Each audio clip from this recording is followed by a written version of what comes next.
Right, so I played recently. I played the first Metroid in the form of Metroid Zero Mission because I want to revisit the classic Metroid games in the run-up to Metroid Dread, which comes out in October. And I just recently finished playing a Shanty game, but I'm still feeling in very much a Metroidvania mood. So we're going to do some Super Metroids. And I've got to be honest, this game I do not have the nostalgia for. I did not grow up with this game. I grew up with SNES, but I didn't have this game growing up. And I think I've only ever played and beaten this game all the way through once in my lifetime. So this will be the second time I've ever played this in, like, all the way through. So I'm going to probably get lost a lot. I'm just going to say that right now. I'm probably going to get lost quite a bit in this game, actually, so I hope you guys don't mind that too much. I don't think I'll be lost too much, but hopefully it won't be a shit show. We'll just say that.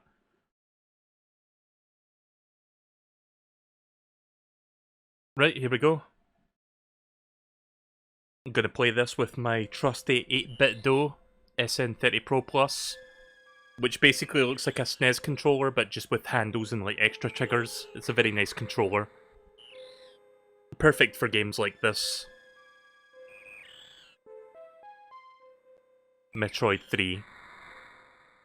Oh yeah, for those wondering, why did I skip the second Metroid game? I streamed Metroid Samus Returns a few years ago, so no real reason for me to revisit that one, especially since that's more of a long-form game, that remake. But yeah, I'll be playing this, and then once I finish this game, maybe like in a month or so, I'll play Metroid Fusion, and then the countdown to Metroid Dread begins. Also, the title screen on this, I would say, is quite iconic. Very memorable looking title screen. Right, so let's get started. Always have to change the controller so that A is run and Y is shoot. Maybe that... hang on a minute. Which button is which, so...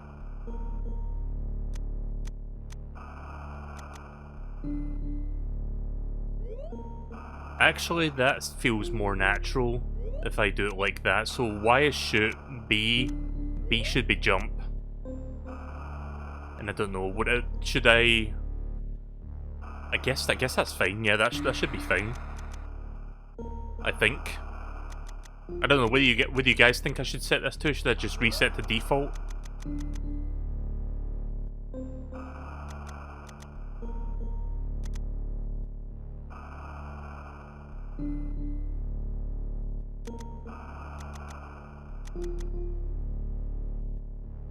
Yeah, that's kind of weird how...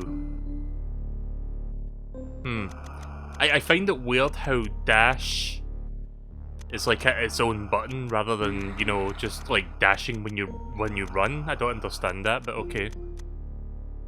I'll just do default controls for now. Maybe I'll change that up later if I feel like it's not working. So yeah, we'll just keep it default for the moment. But yeah, kind of weird that you can change that as well. Like, the US version of the game has like English and Japanese with special setting. Moonwalk. Shoot and hold left or right. I don't know if I should have this on or off. I'll keep it off. Maybe it's better if I keep it off. But let's get started. The last Metroid is in captivity. The galaxy is at peace. That's also kind of iconic, that. I first battled the Metroids on planet Zebes. It was there that I foiled the plans of the space pirates' leader, Motherbrain, to use the creatures to attack galactic civilization. I've got a fun fact to tell you guys in a minute. Actually, can I... I'll tell you guys after this cutscene. Like, I could have just told you there because I had to press the A button to advance, but we'll just watch this first. I next fought the Metroids on their homeworld SR-388. I completely eradicated them except for a larva, which after hatching followed me like a confused child. So yeah, this is just like a little recap of everything that's happened so far. So this is the events of the second game, the return of Samus, aka Samus Returns on 3DS.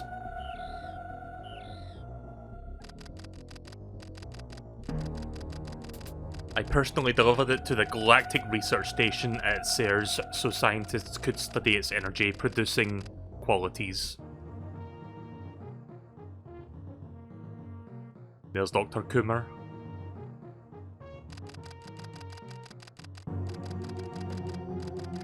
The scientists' findings were astounding. They discovered that the powers of the Metroid might be harnessed for the good of civilization. She sounds very enthusiastic by that, judging the exclamation point at the end of that sentence. At the end of both sentences, rather. So yeah, there's the Galactic Federation scientist just doing nothing there. Satisfied that all was well, I left the station to seek a new bounty to hunt, but I had hardly gone beyond the asteroid belt when I picked up a distress signal. Ceres station was under attack.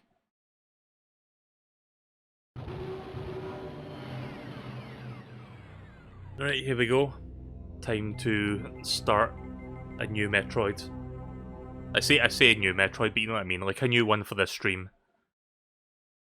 Again, if you want to see my playthrough of the original, like I don't want to make it sound like I'm plugging my old videos, but I do have my original VODs for the 3DS, like Samus Returns game. It's on my YouTube channel, so that's still there. It's really old though. It's like 3-4 years old. Like, when did that game come out? 2017, I think, or 2018. But the Switch was already out by that point, so it was quite a few years ago.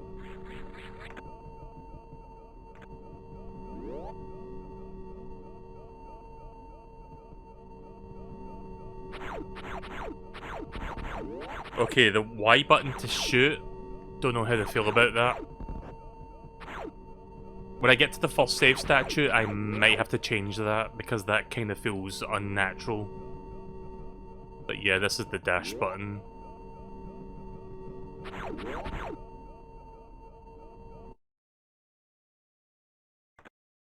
There's the little Metroid larva from the second game.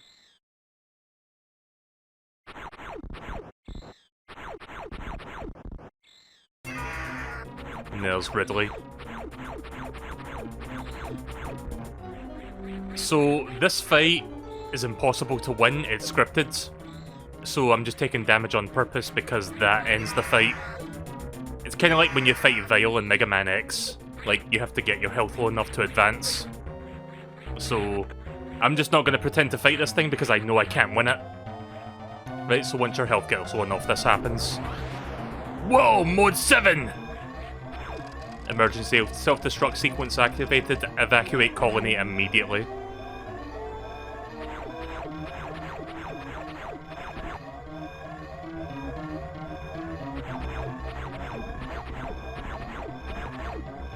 Oh right, the dash button. I keep forgetting about that.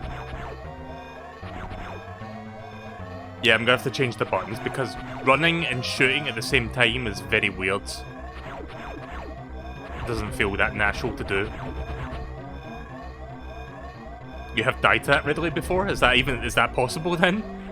Also, here's more Mode 7 for you. For those that don't know what Mode 7 is, it's a graphical feature of the SNES that rotates like backgrounds and shit. That's why everything's like going at sloped angles. It's kind of a cool effect.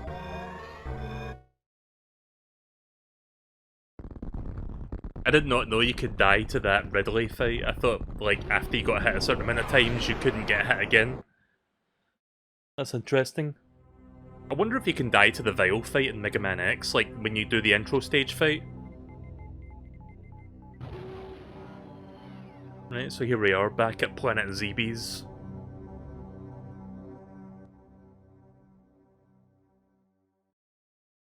Again, I don't have the nostalgia for this game like most people do. I did not grow up with this game, and I've only ever played through it like once. But I do acknowledge that this is a really good game.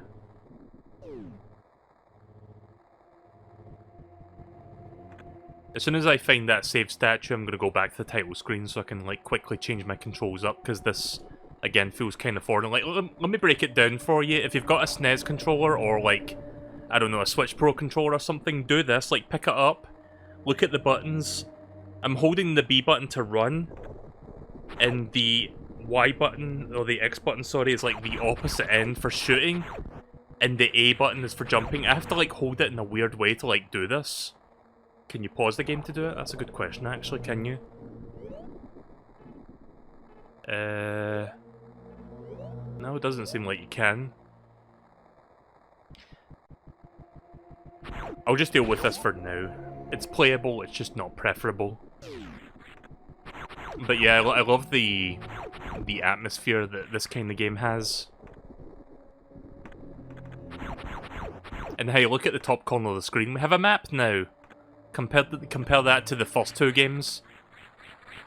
As in, you know, the NES and Game Boy games respectively.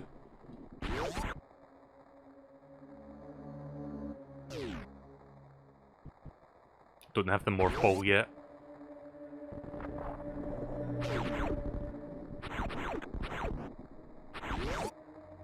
Yeah, pressing the X button to fire is like the worst possible. Like, that's the worst possible button binding they could have set by default.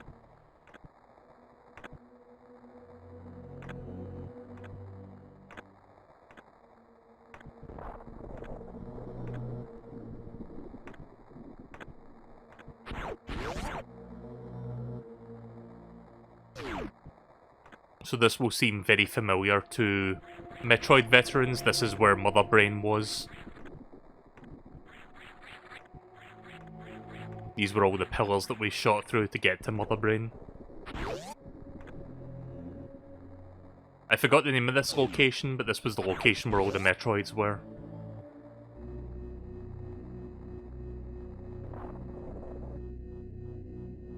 Yeah, pausing doesn't appear to let you get access to the controls for some reason. And then this is also the starting area of the first Metroid game. And hey, look at that, even though we picked it up before, the morph ball is there in this game.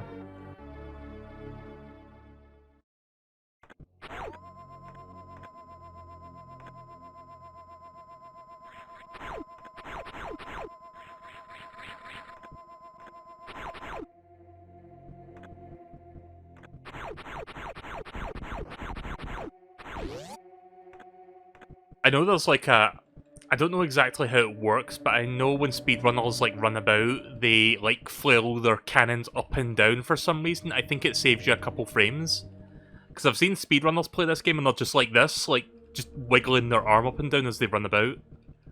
I'm not exactly sure why that is, but I think it's supposed to like make you move slightly faster. Oh yeah, speaking of speedrunning, Summer Games Done Quick is happening right now and I haven't actually watched any of that. Does anybody know, like I know it finishes on Saturday, which is tomorrow, does anybody know if Super Metroid Race is happening this year at Summer Games? Because I'll probably tune in for that. I usually tune in to, like, the Metroid races. Missile. Select missile and then press the X button. Alright.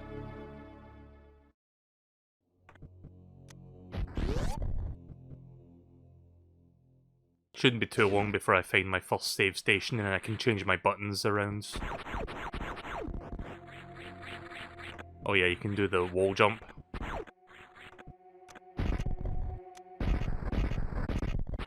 Ah, shite. Really? 5?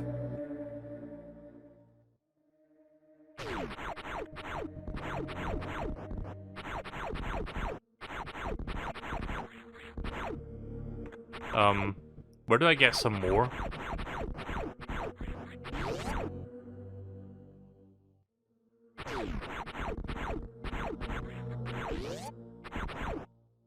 Did I fuck up? Wait a minute.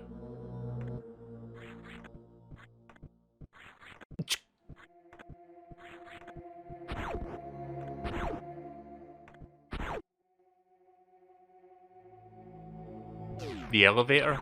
Yeah, but there was a door there that I could have broken open.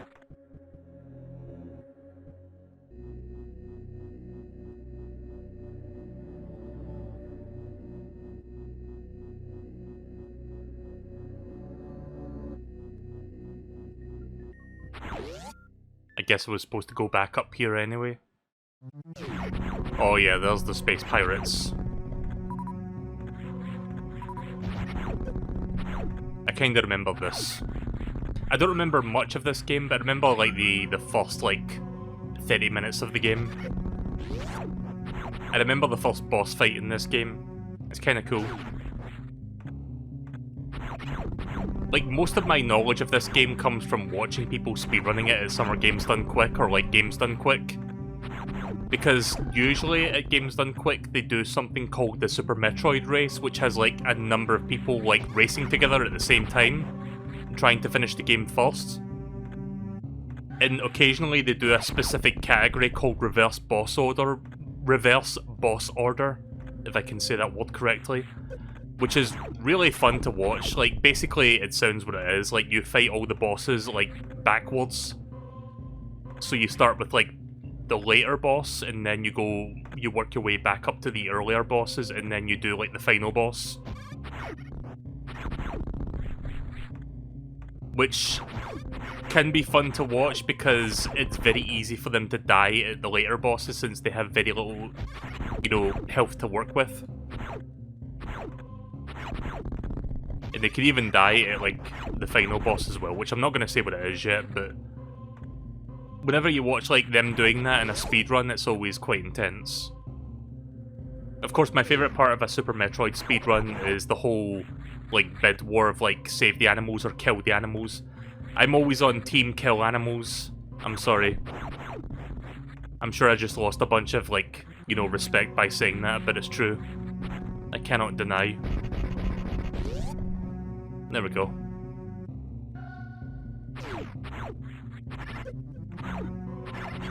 Like, I've always donated to kill the animals. I don't know why, it's just save the frames, you know?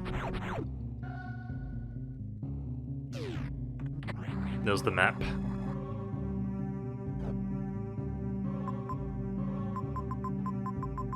Right, there's a save room over there.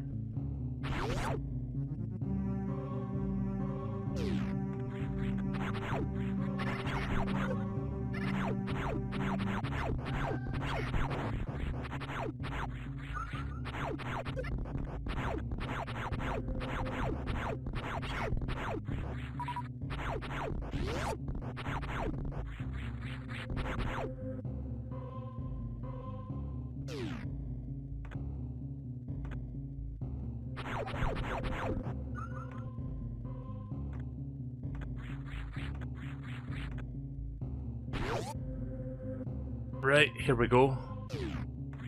Finally.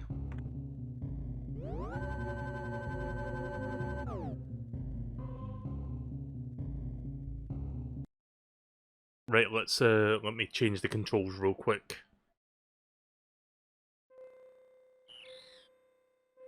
I remember a theory I saw about Metroid Fusion. I don't recall if it was from game theory or what, but the video suggested that the animals were infected by the X-Parasite, and they were the reason the spaceship got infected. Like, I think that was like an old game theory thing. I kind of remember something like that. Could very well be the reason. I don't know if they've ever, like, specifically, like, explicitly said that. Like, you know, the people working on Metroids. Right, so...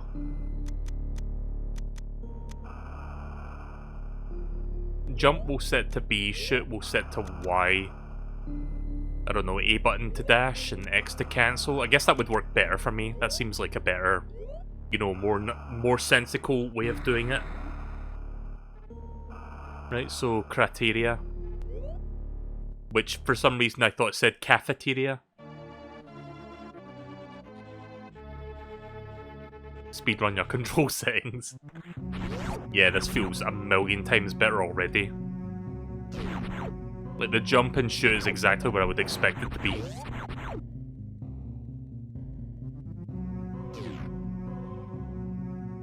Nope, not going that way yet. Guessing I just need to, like, go upwards.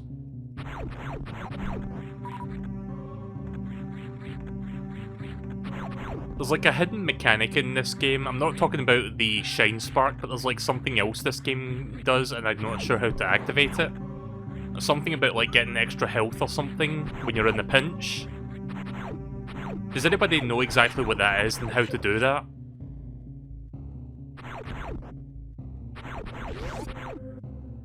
Not that I can do it right now anyway, I think I need to wait until I get a certain ability to like do that, but you can do it at some point in the game.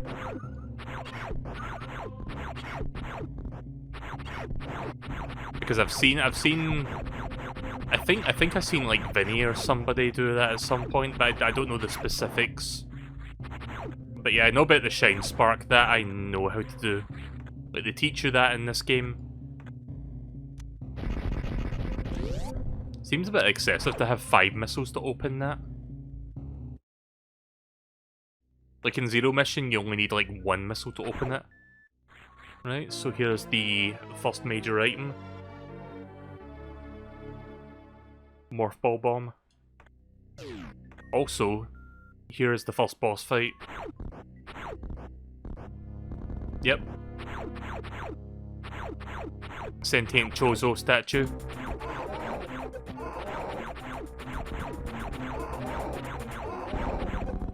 Like, the first time I saw this shit, I was like, whoa, that's kind of cool. Like, just seeing this big, like, giant bird automaton just, like, wrecking your shit. Also, it doesn't seem like it's possible to beat this boss without taking a hit. Actually, maybe it is. I'm just very slow at dodging, that's all.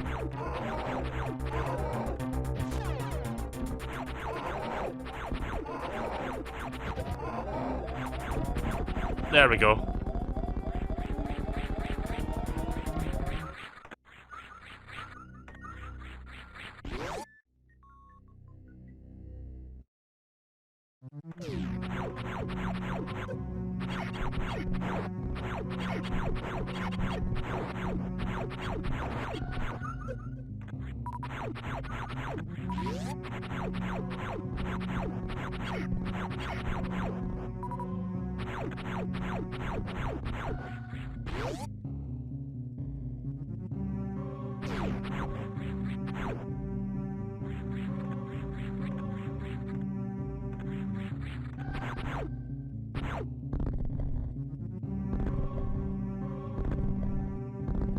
So I kinda shown this trick when I was playing Metroid Zero Mission, but if you time it just right... See if I can do this. Yeah, there you go, you can kinda just like keep going upwards. You can use that to sequence break and shit. Run button is A, right. I think you can use your ship as a save point, so let me just do that real quick. Wait a minute, how do you go in? Okay, you press down, I think. Yep. What is Samus's ship called anyway? Like, is there a name for it? Like, because I just call it the ship. I'm sure there's like some name for it, but I don't know what.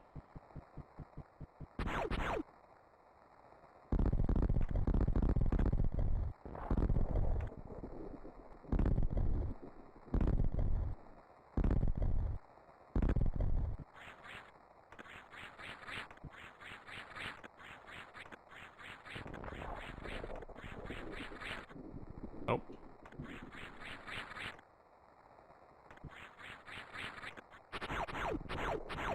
So again, I didn't grow up on this game, but I do have very vague memories of watching somebody play this when I was younger. Like, it was a neighbour or a friend or something that I went over to when I was, like, very young. I think I was, like, less than 10 years old. I think I was, like, maybe between 5 and 8 or something back then.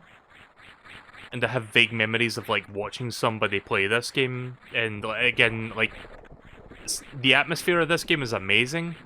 But seeing that atmosphere when you're that young, it's kind of scary. Like, it was just kind of, like, unnerving, just like, watching Samus going through these, like, dark, foreboding catacombs. Just, like, exploring the place, like, shooting aliens and stuff. It was, like, unlike anything I'd ever seen up to that point growing up.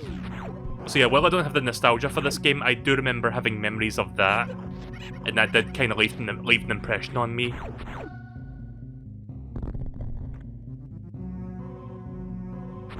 I never had this game growing up. I had like Super Mario Worlds, what other SNES games? Super Mario All-Stars, Super Mario Kart. I had a lot of Mario games on my SNES now that I think about it.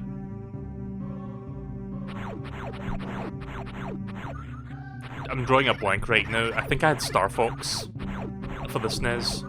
Oh, there's my first E-Tank. Mel, have you met Troy? Who's Troy?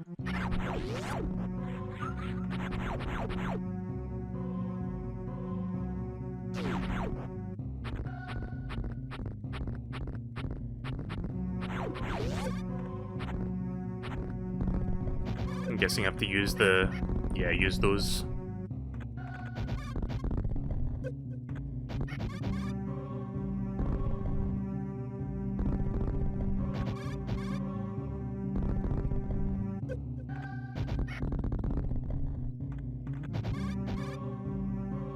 Super Metroid? Oh. Yeah, that's a bit of a groaner, that one.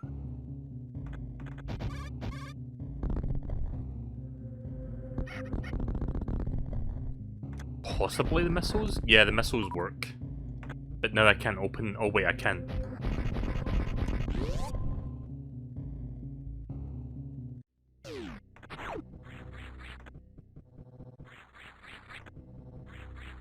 Again, I love the atmosphere of this, it's so fucking good. Like, when did this game come out? Like, 1991 or something?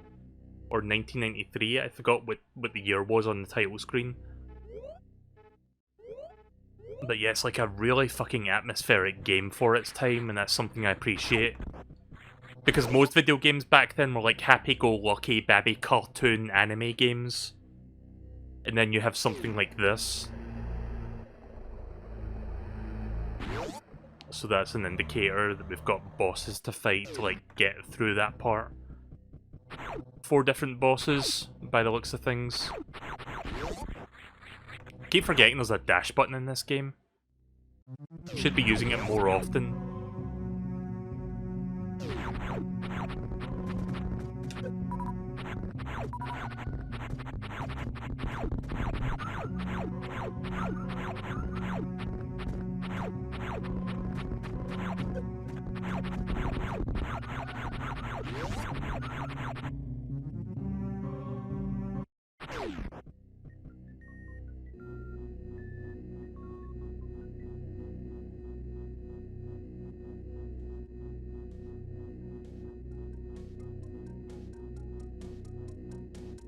That's cool how the music fades in like that. That's something you don't really see that often with SNES games either. Like, you don't really see like music fading in like that.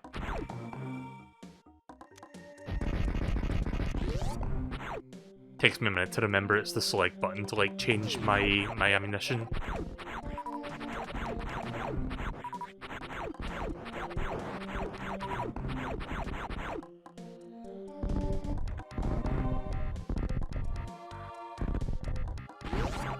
You thought you were watching a screw attack video for a minute.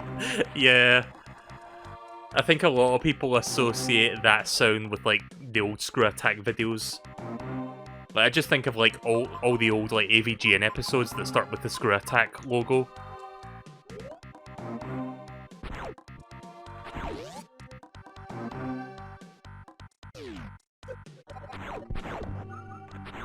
Yeah, because the AVGN used to be a part of Screw Attack. And then they went independent. I mean, technically Screw Attack wasn't an independent venture. It wasn't like, you know, a multi-million-dollar conglomerate or anything like that.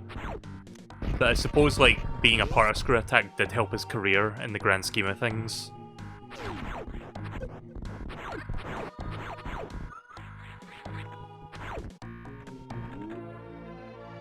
Alright, I've got 10 missiles now.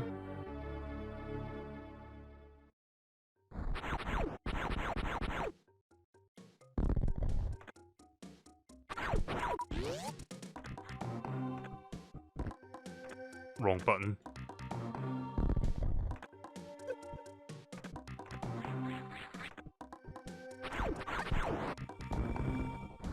Shit. I'm gonna try that again.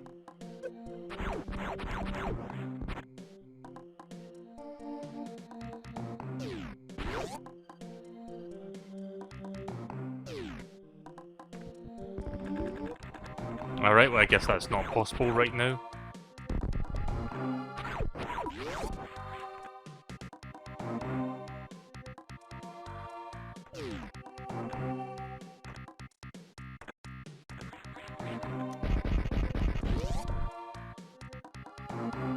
Weird how the Willow Dog... Weird. Ah, fuck. It's weird how the... Ah, really? Let me finish that thought. It's weird how they would lock the save room behind, you know, 5 missiles like that, and rather just be like, you know, a room you could easily open up with your gun. Your arm cannon.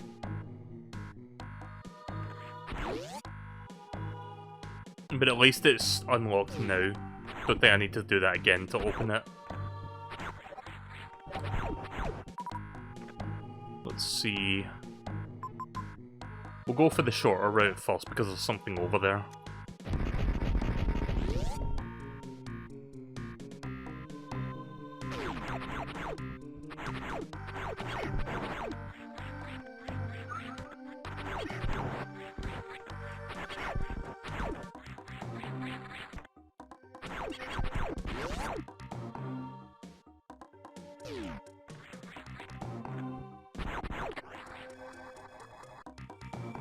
Alright, what's a missile refueling station? Not exactly what I was looking for there, but I'll take it, I guess.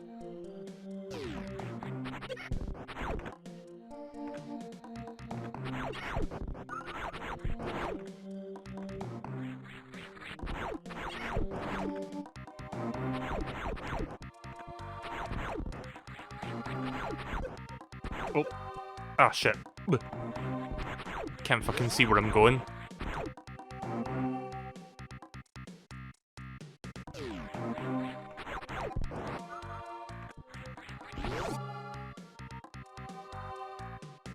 Might as well save again since I cleared that part of the, you know, room. Just so if I die and have to come back here, I know not to go that way.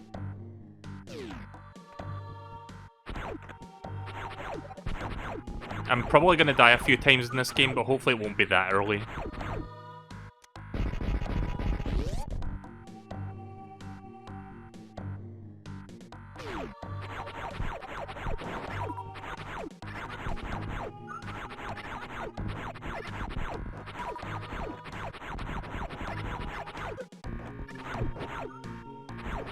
I find it weird how there's a button to aim upward and a button to aim downwards. Like in Metroid Zero Mission, it's just one button for diagonal and you just hold that button plus down. So it's going to take a little bit of getting used to, like, not doing it like that. I think Metroid Fusion also has a similar control scheme to, like, Metroid Zero Mission, where it's like it's one button for diagonal aiming and you just press down after you hold the diagonal button, because it defaults to up.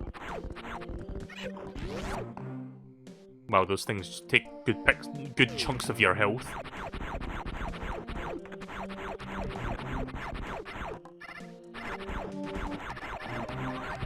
Also, that looks like a very scummy Mario pipe, that thing there.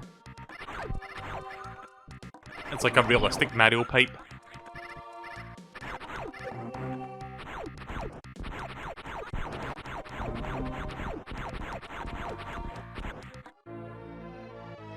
Oh yeah, I'm not sure if you're still there, Deej. You linked me to something a while back about... I don't know if it was in Scotland or England, but there was like some town or something that had like this giant green pipe or something in the middle of town. And people were saying, oh, it looks like a Mario pipe. And they weren't happy about it. Like, what was that? Can you link me to that if you have it handy? Or if you know what I'm talking about?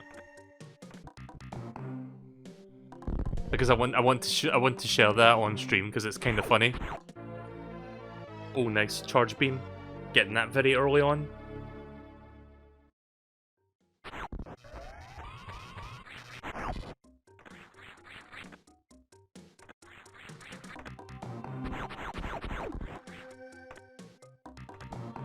Guess I can't go back out that way.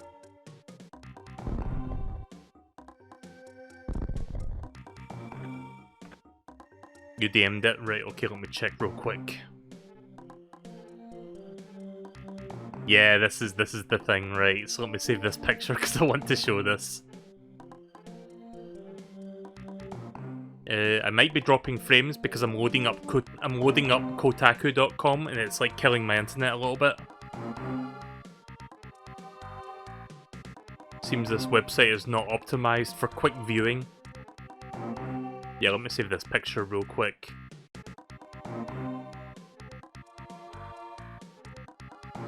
Right, let me show you this.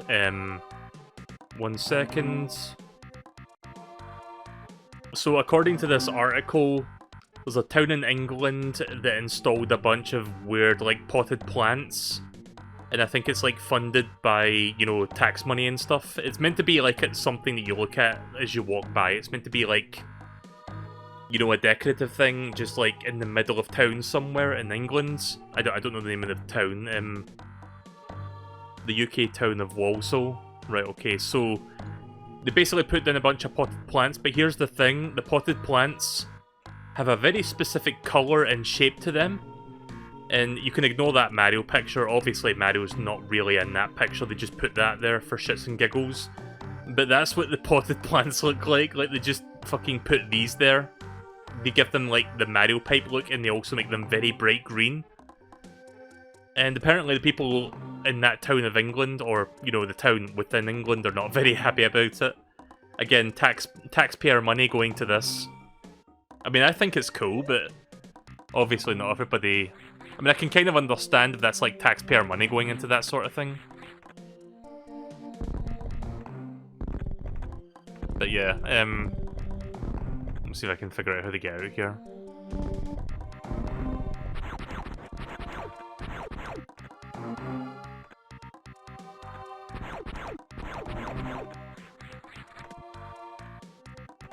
Oh, right, okay. I was kind of like... I was like bumping into a certain part there that I couldn't see. They're upset there's no piranha plants. Yeah, I guess that could be the reason.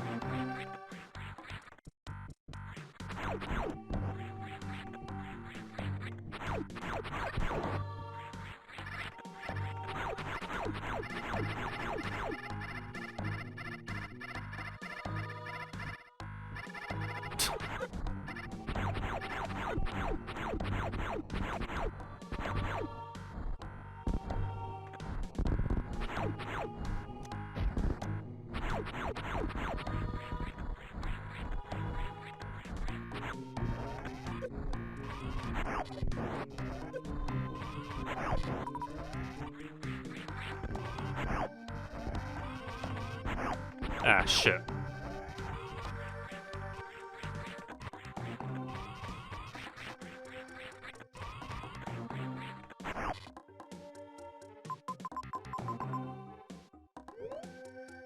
I'm not sure if I can go upward from here. Yeah, seems like you can.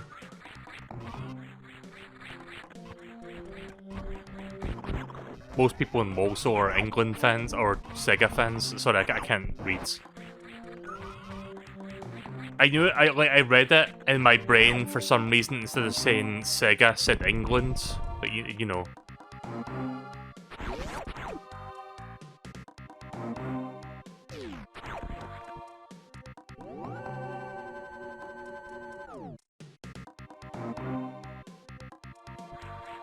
Probably hoping they could use those pipes to warp around the city easily. Yeah.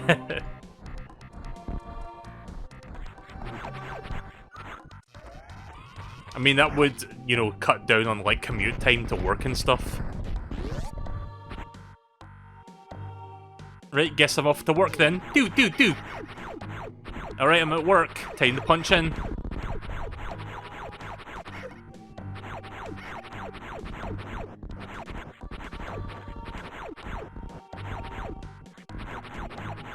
Can't go up there yet. Unless I have to, like, kill these things first.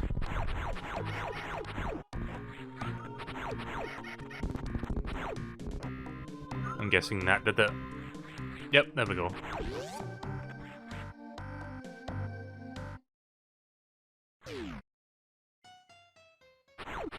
Oh yeah, so this is not one of the main bosses that you'll be fighting, but this is like an extra thing.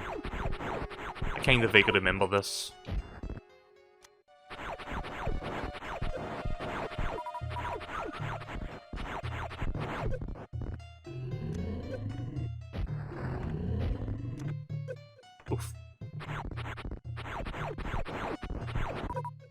Ow. I try to like go into morph ball mode and I can't do it quick enough.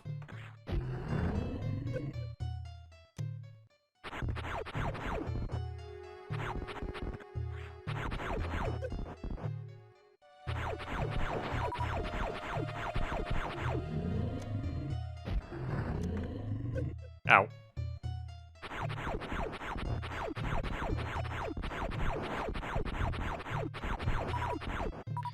See, there's that part of me, like, I'm not the most familiar with, like, Metroid lore and stuff. I know a little bit of it, but I don't know a ton. Part of me would love to see, like, a Metroid movie or, like, a Metroid cinematic universe of sorts. But then I remembered the last time we saw something with, like, very serious, like, story narrative to it was Metroid Other M, and that didn't exactly work that well. Didn't really pan out. So I'm not sure. Maybe I'm kind of conflicted on that a little bit, on the idea. Ah. Oh shit.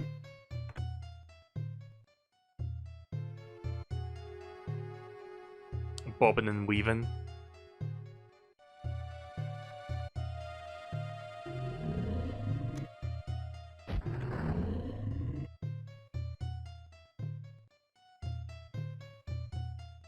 It kinda does look like the urchin boss from Donkey Kong Country 3.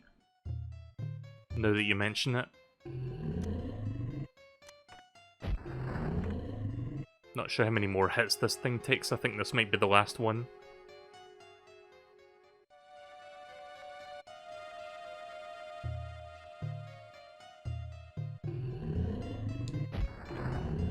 Nope, but you can tell it's almost dead because it's getting darker and darker. Is the boss supposed to take this long? Because this is kind of like lengthy for like an early boss fight. Oh, there we go. Managed to sneak that last hit in.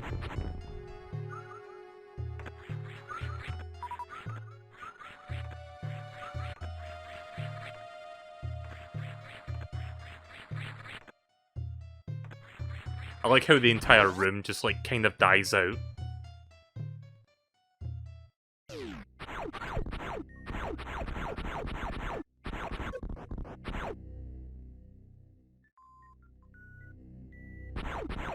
Welcome to ScrewAttack.com! I'm your host, Stuttering Craig.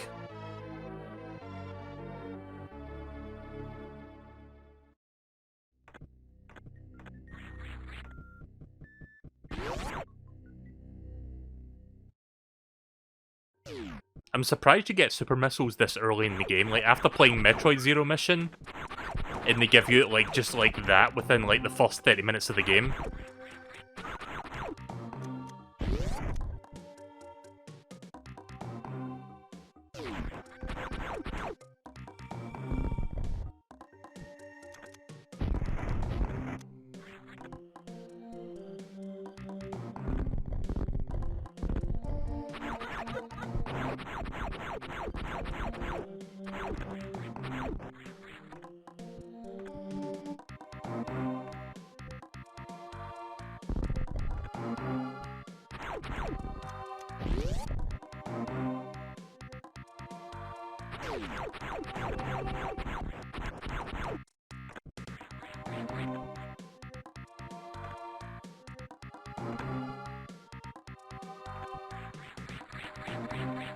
Gonna try something real quick.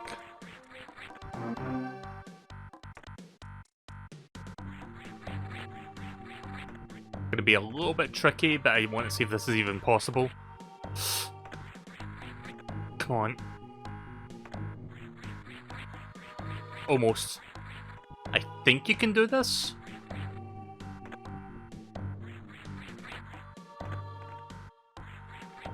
Easier said than done, though.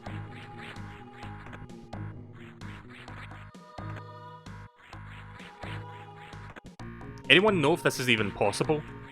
Because I'm trying to, like, wall jump off that corner there to get up there.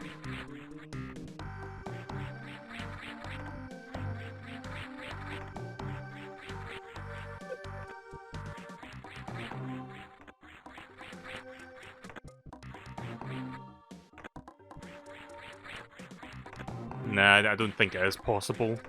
If it is, it might be very close to pixel perfect, if not.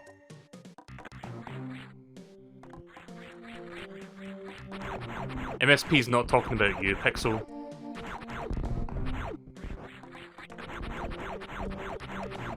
It was worth a shot.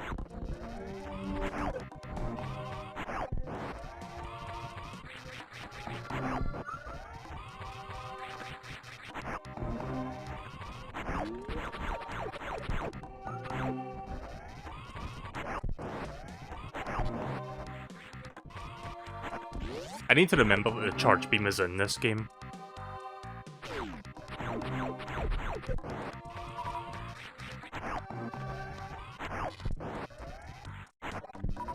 Sentient cacti.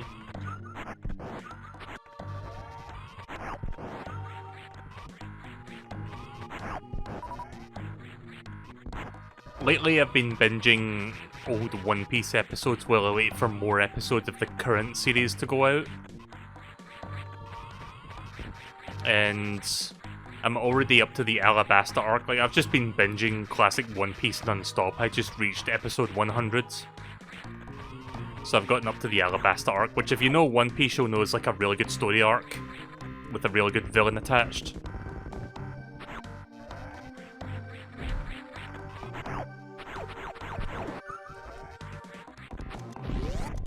So I've just been watching that in my spare time. Now let's see, where am I? I'm most of the way down Cafeteria. Oh, this song's quite memorable. I'm probably going to be singing that about a lot of songs in this game, but it's true. Oh.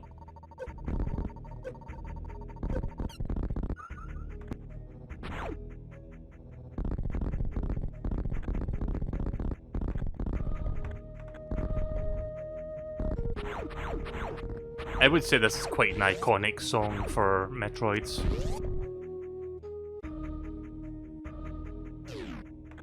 What is this? Ah, okay then. Back to full health. Alright, see you later, Pixel. Thanks for dropping by.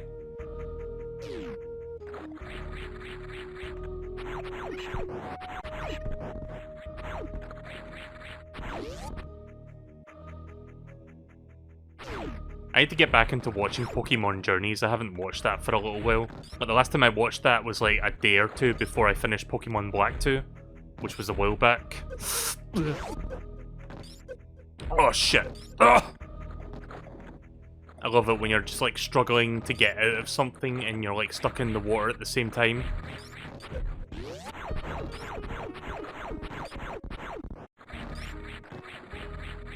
There.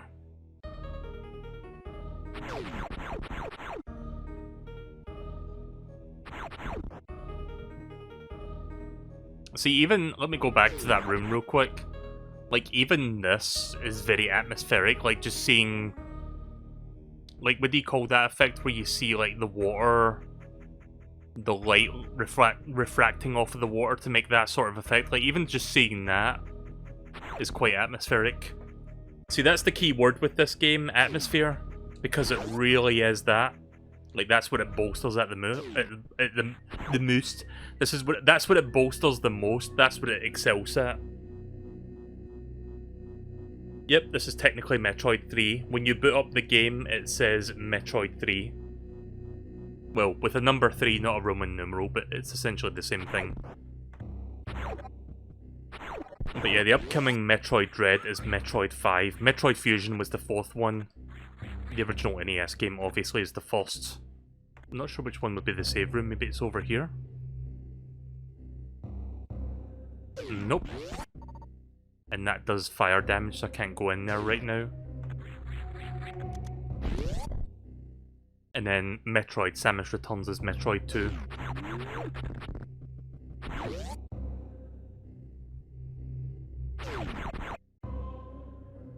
Again, compare this game to something like Super Mario World, which, as much as I love that game, just looks like Babby game.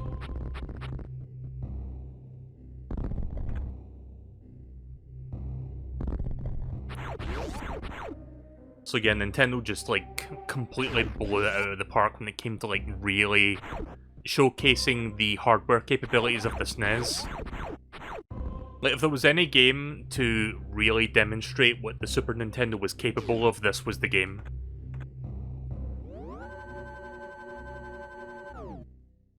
And I'm sure I'm not alone in that sentiment. I think a lot of people would agree with that. That's another good word, immersion or immersive. See, I've been... Ah, shite. Alright, well, there's my first death. The first of many, I imagine. Find the Metroid larva, try again. I like how... I like how they have to specifically elaborate what yes and no mean. It's like, oh, what does yes mean if it asks me to find this?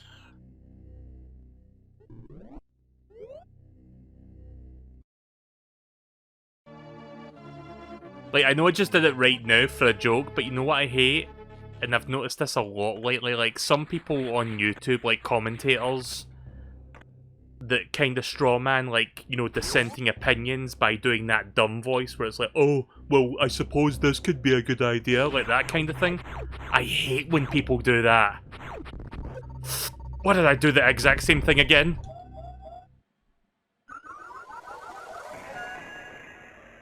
Okay, I'm not going to run into that again. Sorry, I wasn't thinking there.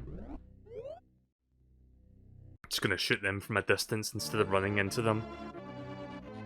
See, one of them's not bad, but when three of them's on you, they just, like, leech all of your energy like that.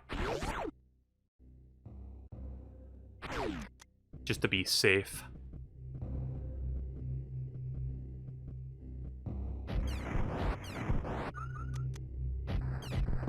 Okay, regular ones are goods. But yeah, people that are like, you know, strawman, I think strawman is the word I'm looking for, just people who, like, frame, like, someone else's dissenting opinion to, like, talk down on it, but they, like, do it in, like, that really dumb voice to make them sound idiotic. Like, I hate when people do that, like, that's just a massive pet peeve of mine. I've seen a lot of YouTube commentators do that sort of thing, and it's like, shut up. Like, stop trying to make the other, like, you know, dissenting opinion sound like an asshole. Like, maybe you're the one being the asshole if you're doing that. Should have picked that up first.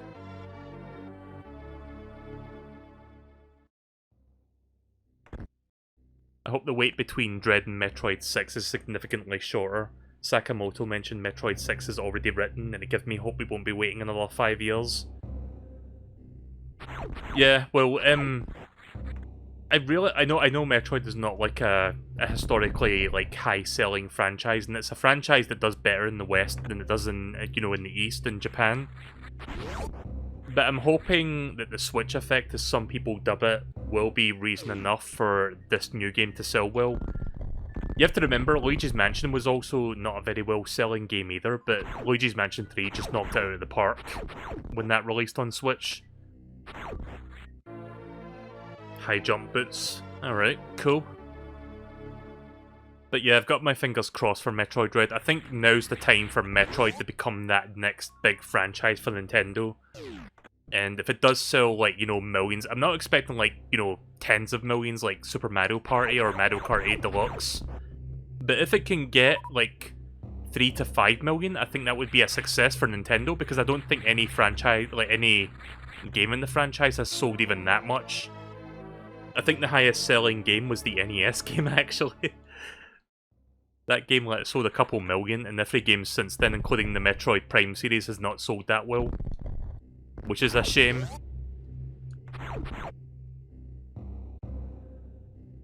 Yeah, I'm still waiting to hear about Metroid Prime 4 myself. Eventually we'll hear about it. Let me save the game first before I go down there.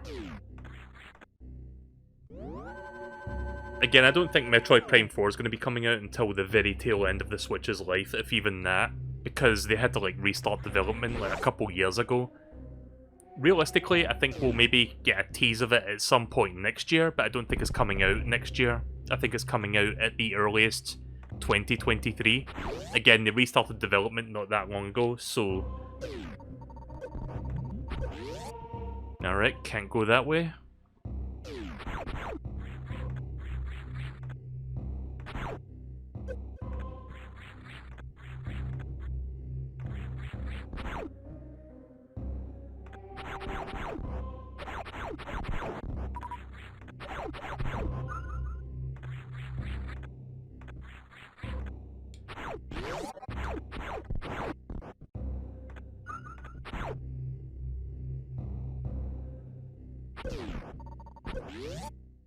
Right, can't go that way either. Let's see, where am I going? Not sure if I'm missing something here. Am I supposed to be down here right now?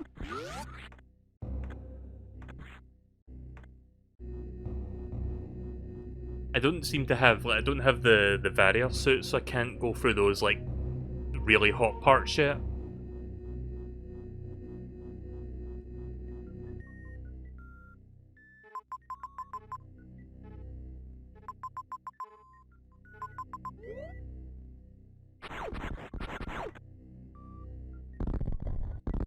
Ah.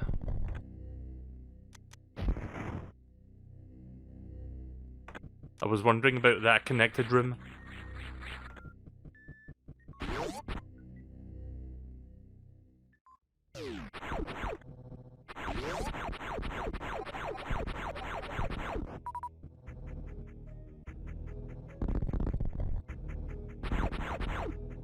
Not sure if I can get down from here though.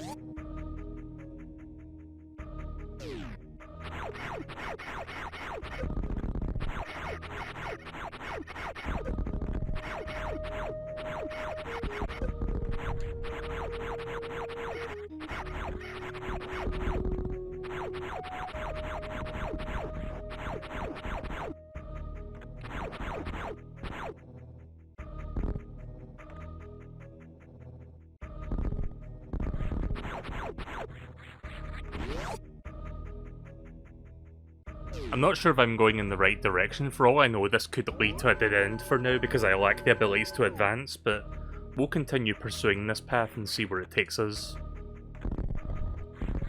Guess I have to go back. In fact, that might be a dead end, actually. I'm not sure.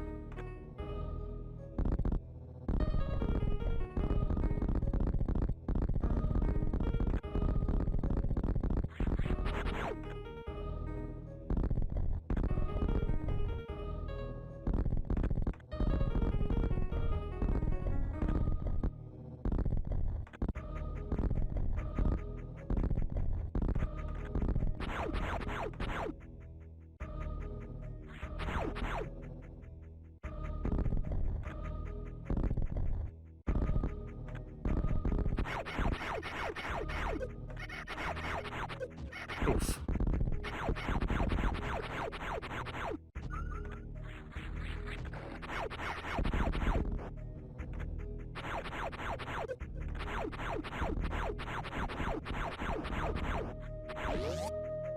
Yeah, this may be a dead end for the moment.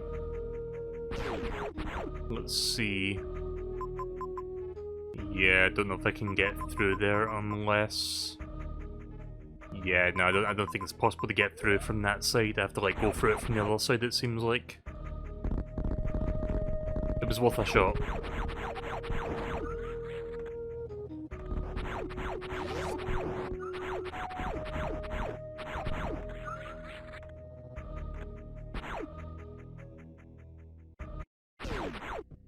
Yeah, so maybe I have to go down here unless I have to, like, backtrack somewhere.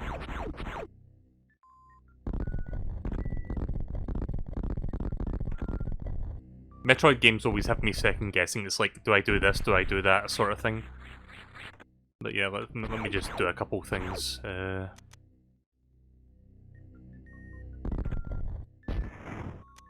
Alright. Before I go back down there, I'm gonna look around the parts that I didn't fully explore because there might be something I need there. Probably something I missed.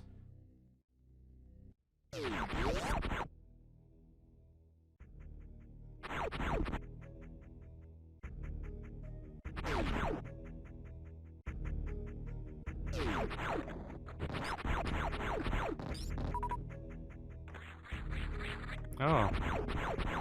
Didn't realize you could go up there.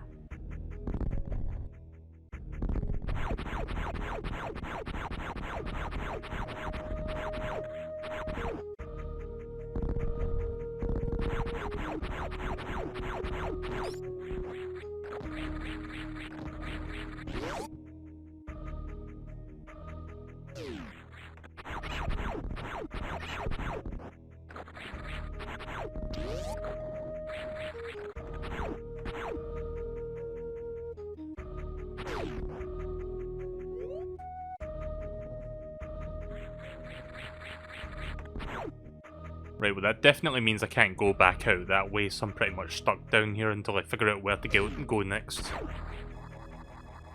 Because I know the Metroid design philosophy never, like, soft locks you in a place, so I know for a fact I can't go back out that way, so at least that narrows things down. So yeah, I think I need to go back down to Norfair and just look around there a bit until I find where I'm going next. Oh.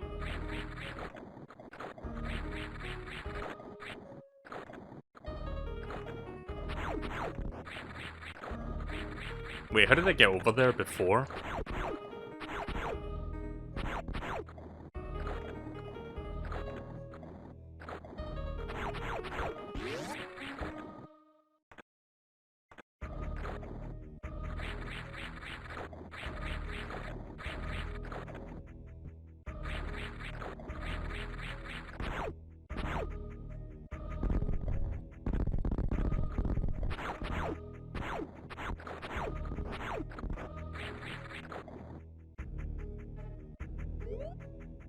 Sorry, I forgot. How did I reach that?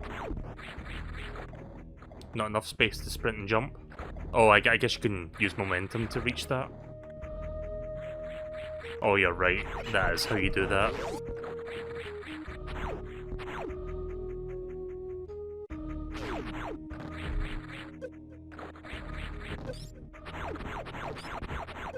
Ow.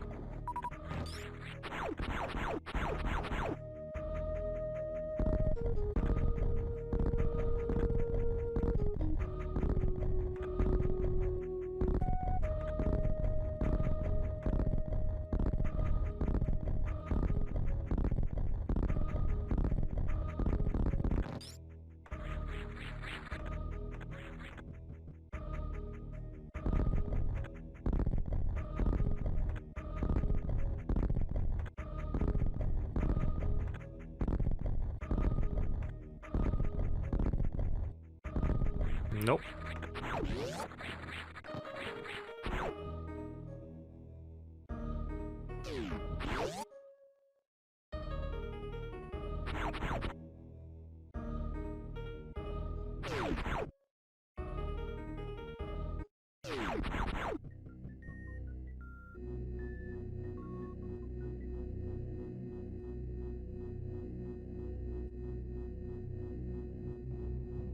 While you were talking about cinematic stuff in Metroid earlier, I wanted to chime in, but I was busy eating, so I'll give my thoughts now.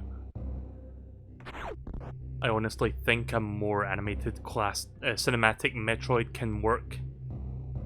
I think the problem is more to do with Sakamoto. I'd be down for, like, seeing a Netflix series, like, kind of like Castlevania.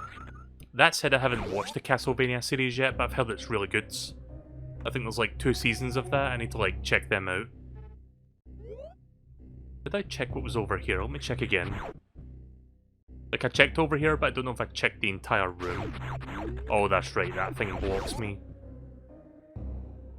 Not sure if I can... Let me try something.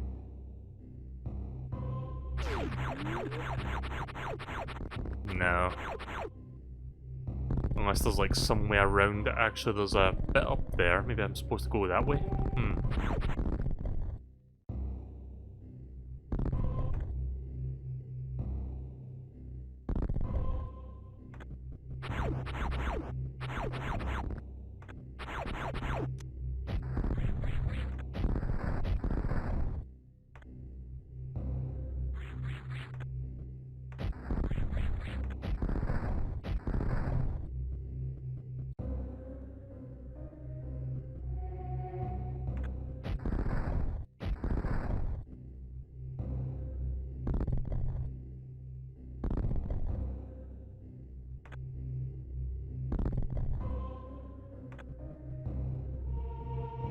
Yeah, I think I'm overthinking this one.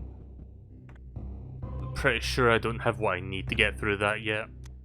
Or not. Again, second guessing myself, but I don't think I can do that right now.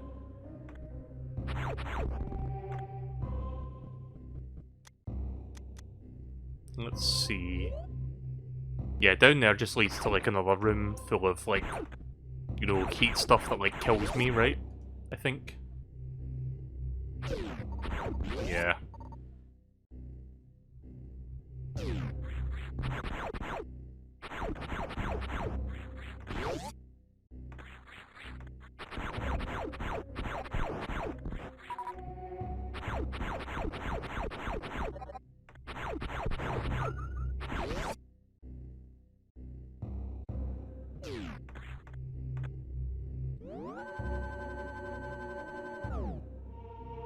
Gonna have one more go over around this place because I'm pretty sure it won't take me too long to find out where to go. Sorry if this is like frustrating for some people that know their way about this game. I'm sure it's frustrating to watch.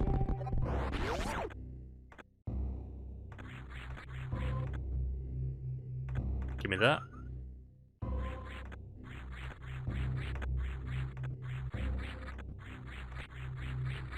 We can kinda cheese that a little bit with the wall jump, but that doesn't really do anything.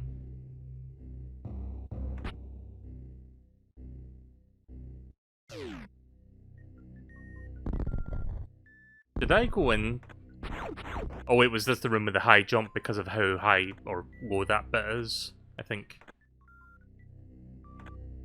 Yeah, because this is where you get the jump to get back out. Let's see, is there anything in here that I can get through?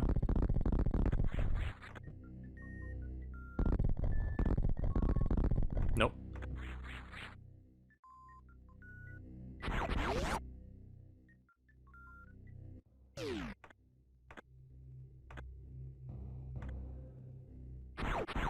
It's not just the visuals and the presentation of the game, it's also the audio that sells the atmosphere of the game and like the immersion of it. Because I think the Game Boy game tried to do this like otherworldly sort of alien-like music in its soundtrack. But the Game Boy, not shitting on the Game Boy, but when they tried to do that with like the 8-bit limitations of the system, it really didn't sound atmospheric. It just sounded like bleeps and bloops that made no coherent sense to it whatsoever. And then you get the... I don't know if I've shown this before, let me get it real quick. When you encounter the Metroids in that game, which are like mini boss fights, like whenever you encounter a Metroid fight, it plays a certain song that sounds really fucking grating to the ear. This might... hang on, Metroid... Return of Samus Metroids fight music. I'm gonna mute the tab for a second so I can prep this because it might play super loud. Hang on. Also, I'm gonna set the bitrate down to 144p so it doesn't kill my fucking internet. Right, so listen to this, unmute tab. Right, so this is the boss theme when you're fighting a Metroid in Metroid 2, The Return of Samus. Right, listen to this. Listen to how bad this is.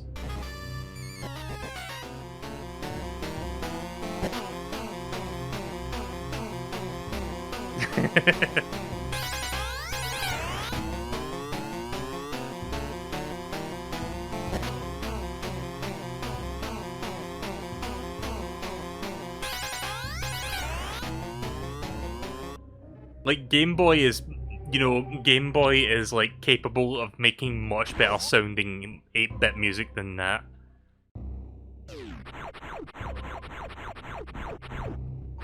Oh, fuck! I forgot about that. Oh!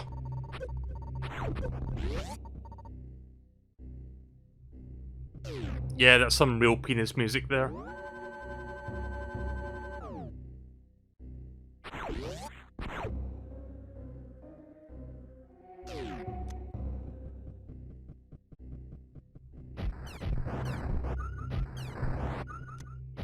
Oh.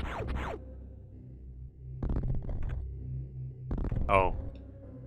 Right, well, I can't go that way.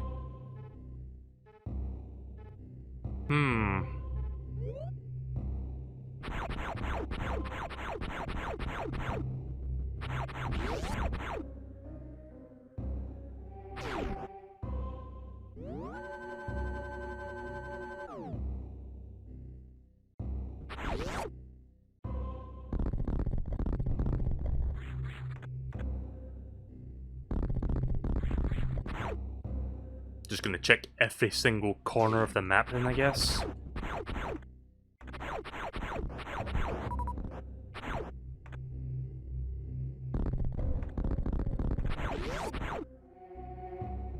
Right, I know I can't go in there, so that's a no-go. Maybe it was that other part that I saw, that elevator part. Okay, that's kind of cool how the shaking of the super missile actually knocks them down. If they're like on the edge of it, if they're like hanging on the side of it. Nope, can't get in there.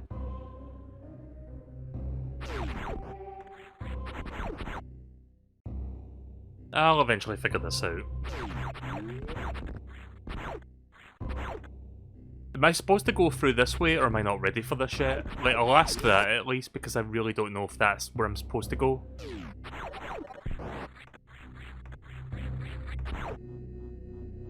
No? Right, okay, so I'm guessing it's back up here then, because it seems like I've exhausted all possibilities down there. Maybe it was back up in the secret elevator part, like in here.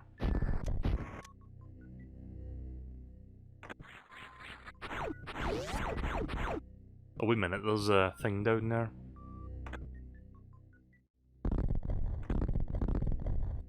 Didn't I try this already?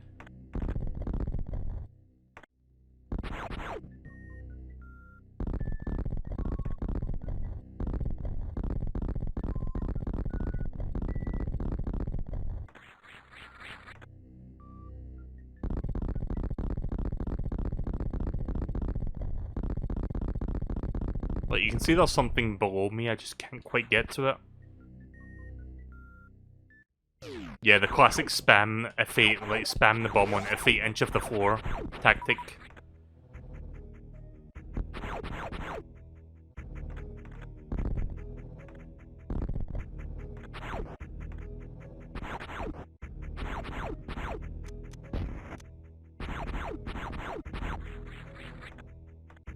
Maybe that door opens up if I find all the enemies here.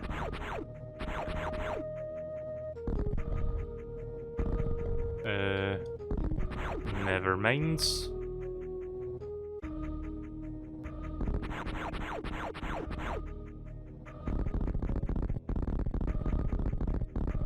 See, there was a bit here.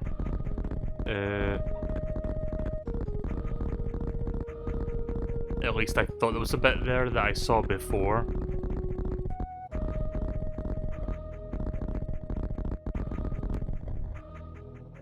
Wasn't it like a breakable block or something right here?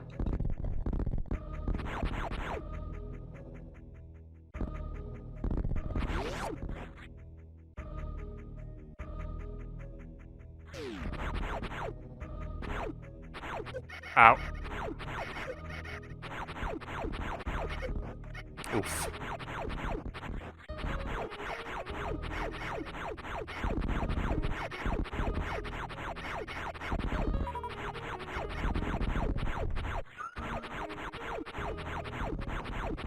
Metroid has a Super Metroid has a randomizer, doesn't it?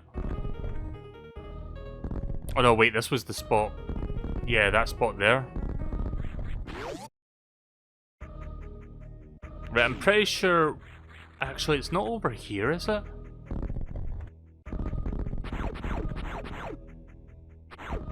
I'm pretty sure what I'm looking for is in this general area, because there would be no reason for them to put a save in a dead end. Like, there has to be something around here so that I can get to that layer below. Like, you see that big long corridor right below me? That's what I'm thinking.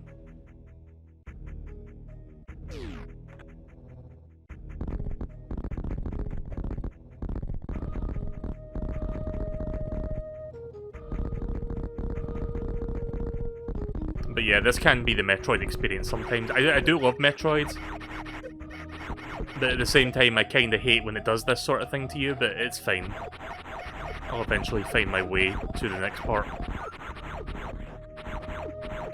Check your map. Wait, there's like a big long corridor there. Like right below me.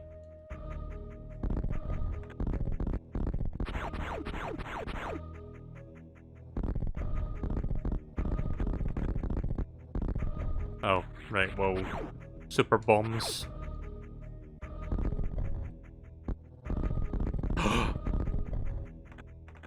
How did I not see that before? Finally. It took me a million years, but I found it. Uh-oh.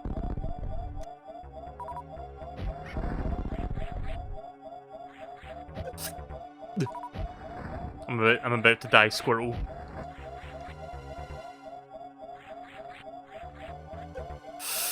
Oh!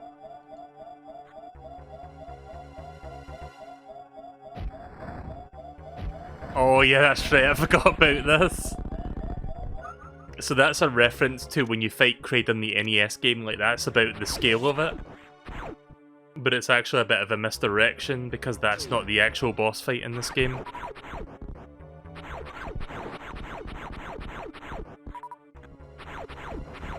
But yeah, when you play the original Metroid on the NES, when you fight Kraid, that's the actual size of it, because the NES is not capable of displaying anything bigger, sprite-wise. So they just had a little bit of fun there and be like, okay, let's make a callback to this by making a really tiny version of Kraid's. Might as well refill my energy before I continue.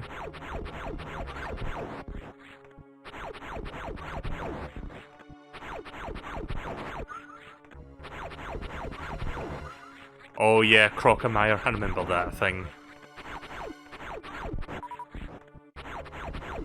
Yeah, I remember the fake out death and stuff on that. Like, I don't remember a ton of this game, but I do remember that boss fight. Boss fights in this game are very memorable.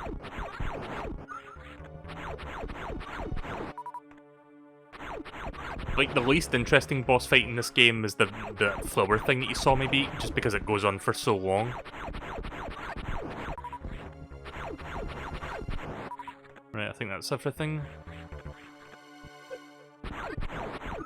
Right, well that guy's dead.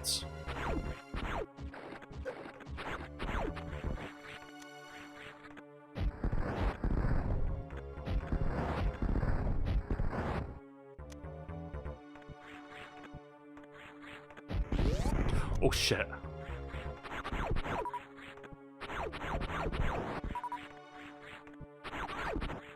I'm not sure if that door will still stay, like, you know, open.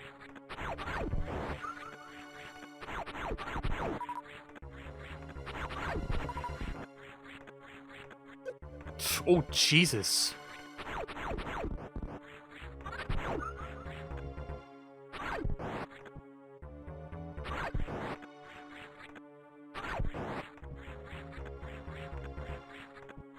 Right, we're good. Right, so here's the real boss fight.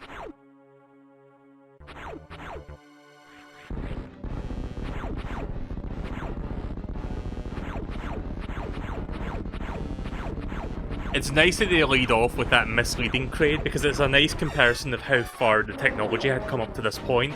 Again, NES couldn't display any bigger than that, and this is what SNES can do. And this isn't even the full boss sprite.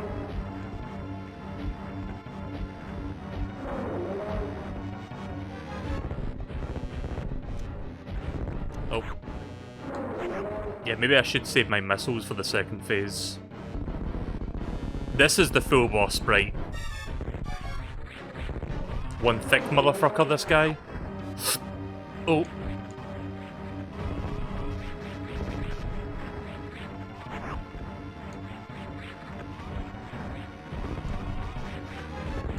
Whenever I hear this music, I just think of I Wanna Be the Guy. Because there's like a boss fight that uses this exact same, like, song.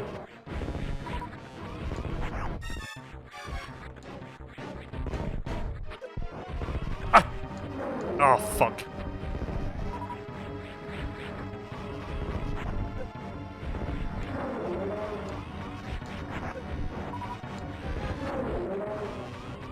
Yeah, maybe I should use my missiles now. This isn't working too well.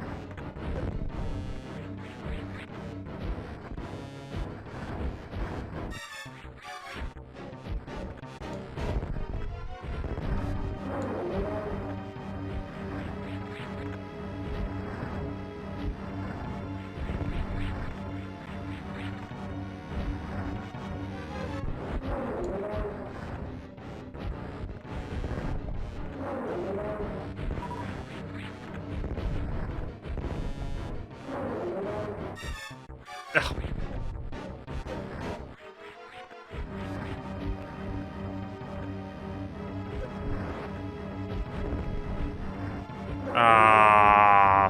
Fuck!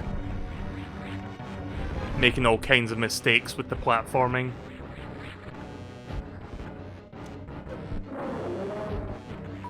Good. I'm glad I got cock-blocked out of hitting them there.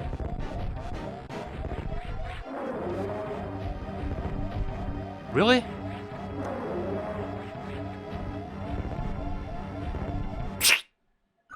Yeah. That was a bit of a shit show, me trying to do that there. At least I know where I'm going now.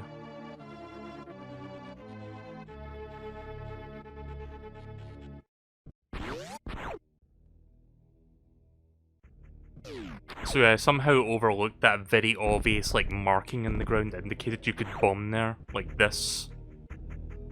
Not sure how I missed that until now.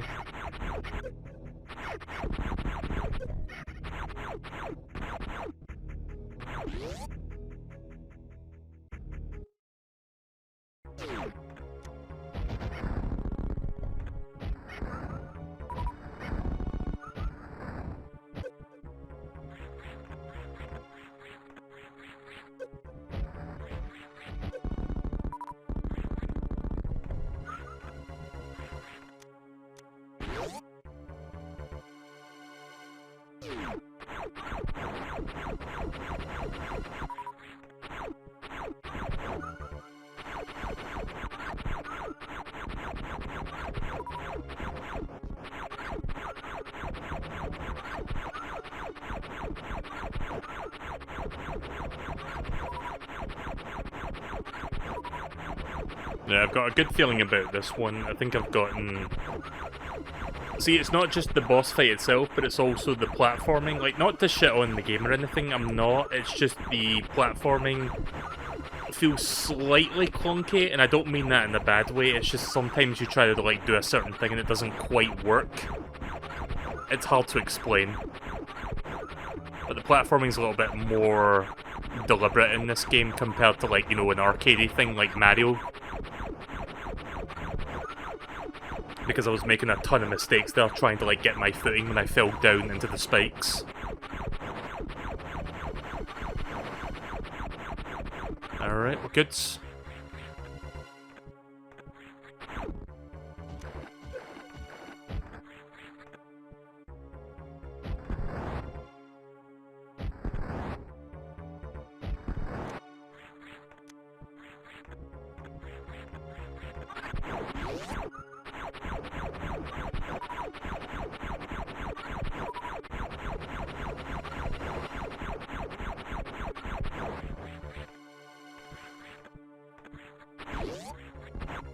Right, here we go.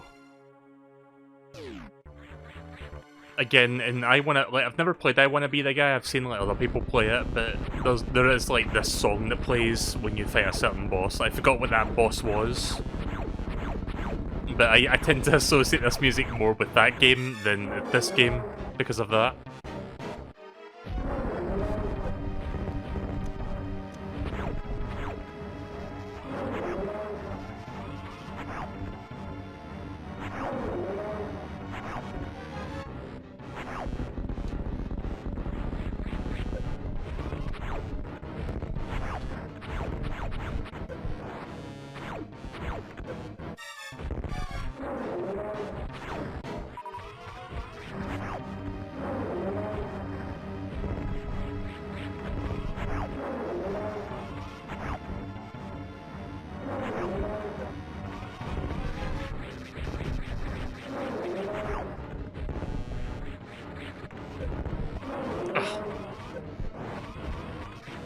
Oh, Jesus.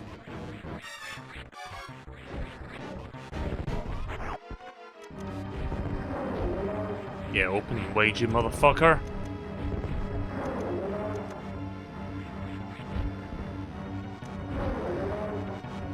I don't know if that actually connected there. Ah!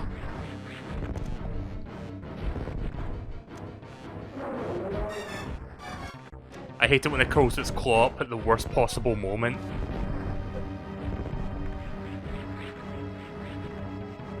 I think it's almost dead.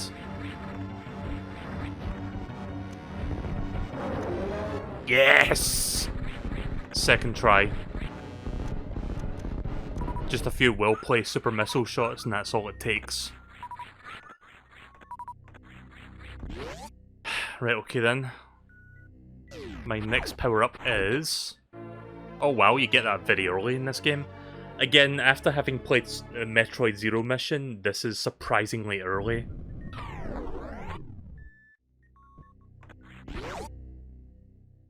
Right, so that's one of the 4 major boss fights before the end game down, so 3 to go. I think I've got time to get 1 more tonight. If I can find it. But I know where to go next now that I've got the barrier suit. Just gonna go back to that save point. Oh hey, there's the there's the MeleeKirby again. Yeah, I thought that MeleeKirby was like a one and done deal, but no, it just respawns if you come back into this room.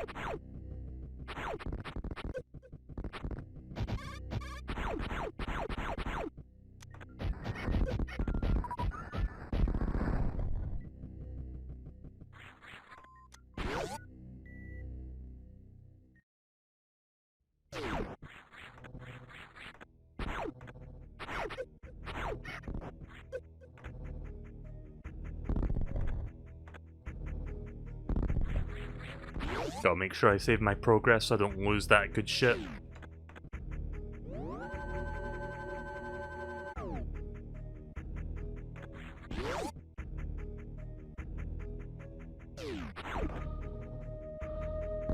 So I've mentioned that I played, like, the 3DS remake of Metroid 2.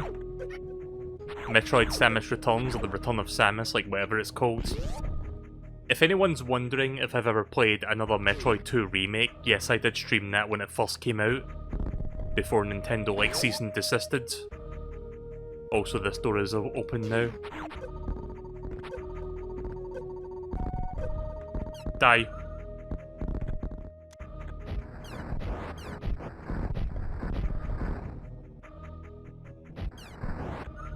Yeah, another Metroid 2 remake is fantastic, I love it. It's just a shame that both games can't coexist, but I can kinda see in that case... Like, I know it's easy to hate Nintendo for ceasing and desisting fan games, but I can kinda see why they did that, why they went out of their way to, like, stop that one. Because it turns out they were already working on remaking Metroid 2, and that would have maybe potentially hurt the game's sales, which... Spoiler alert, Samus Returns didn't sell that well anyway. But then there was a number of reasons why that was, like it was a 3DS game when the Switch was already out for over a year at that point, so... I remember, like, back at E3 that year, it was like, okay, here's all the Switch games coming out. And there was, like, some good announcements in there, but they didn't, like, officially reveal... like Samus Returns until they got to the treehouse. Does anyone remember that? Because it was like, oh, here's all the games, and then the treehouse begins, and they're like, oh, we've got one more thing to show you. Here's like a remake of Metroid 2 for the 3DS. And I was like, why didn't you show that during the main part of E3, like directs, Nintendo? Like, that to me just tells you how little confidence they had in that game. They were like, yeah, let's save this for the treehouse. Let's not show this during the main bulk of our Nintendo Directs.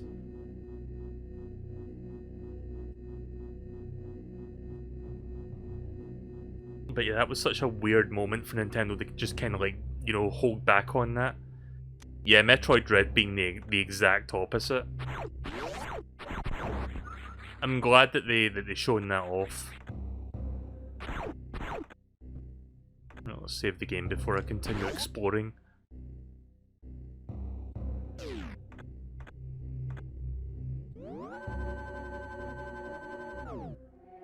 I'm so happy that they're continuing the Metroid, like, series in general. Like, there was rumours going around for months that there was going to be, like, a new 2D Metroid, which, again, I kind of figured would be the case, because we were I felt like we were due for one.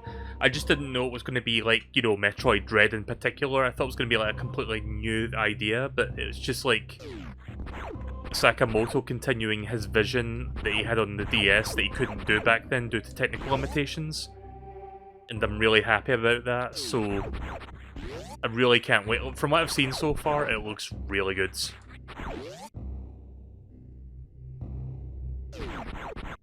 Not that way, this way.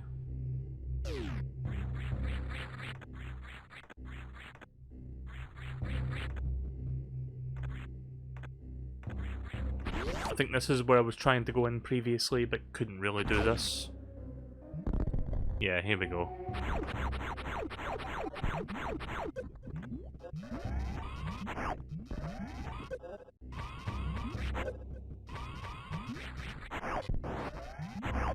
Oof.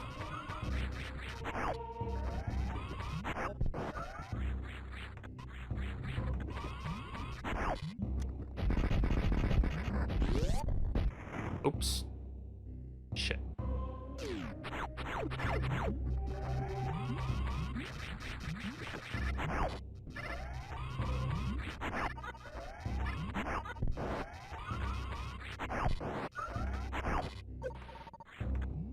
Just checking if that's real lava. Because I know in some Metroid games they do like jape lava that's not real. But no, that's real.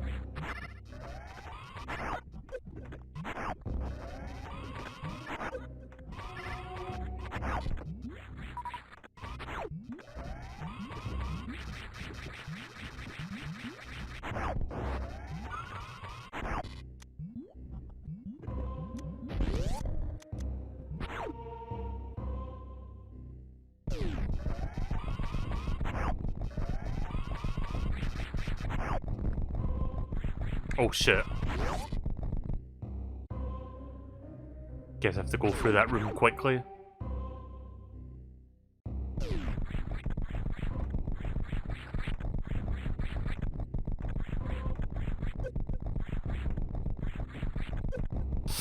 Oh fuck.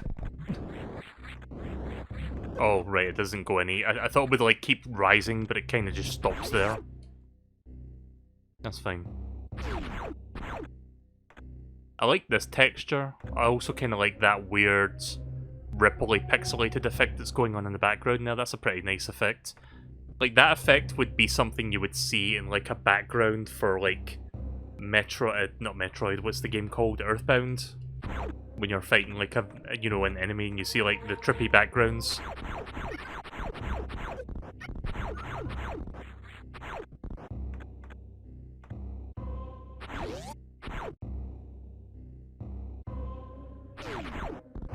Alright, nice. Found the next save point. Not sure if I'll get to the next boss fight tonight, but I'll be playing this for at least another 30 minutes, so we'll see if we can get it by then, or close to it.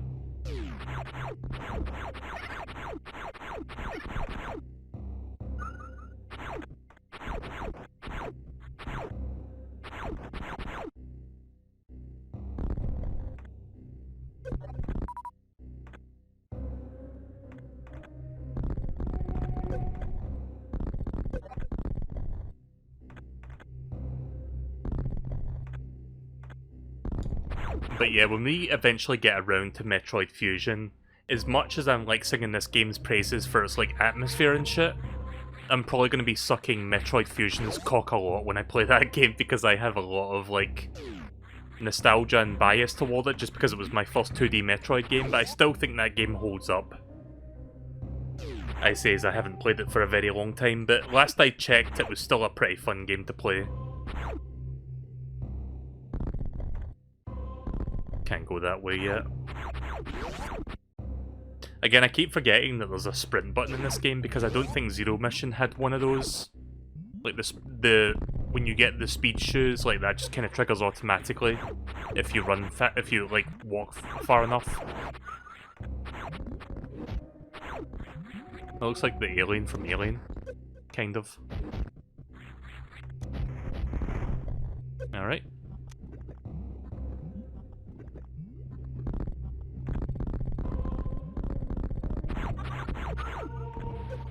Nope, that's not jape lava. That's real lava.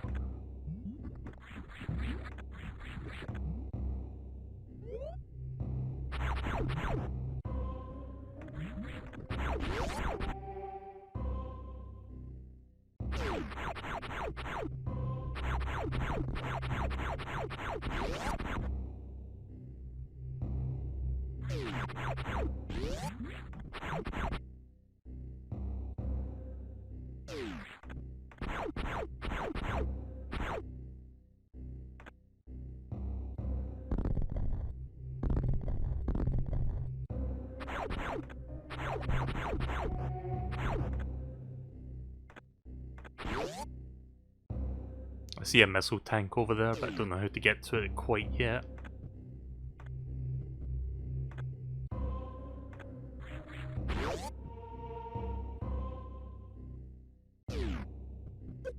Oh shit.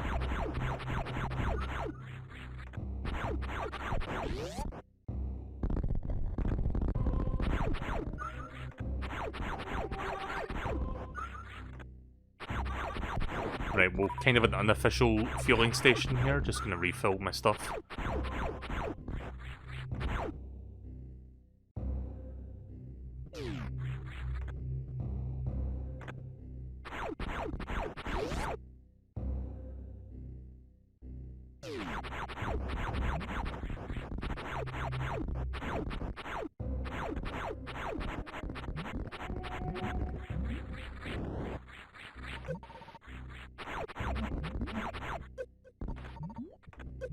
Ow!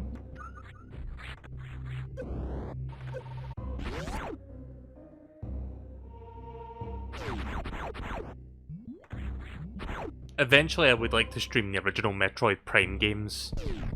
I should try and figure out when to do those because, well, I don't think Metroid Prime 4 is coming out anytime soon. It would be nice to like revisit the older games. I was kind of hoping Nintendo could provide like an official means to do so, but they have yet to do that, so maybe I should just dust off my Wii U and just like play the Metroid trilogy on there instead.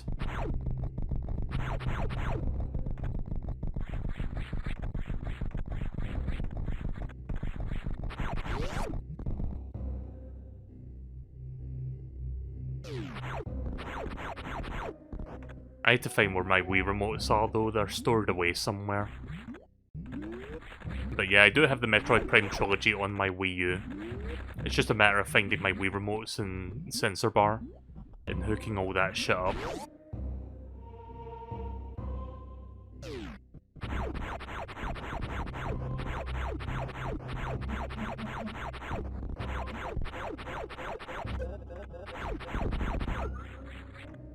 I think I'm almost at the next save room, it seems like.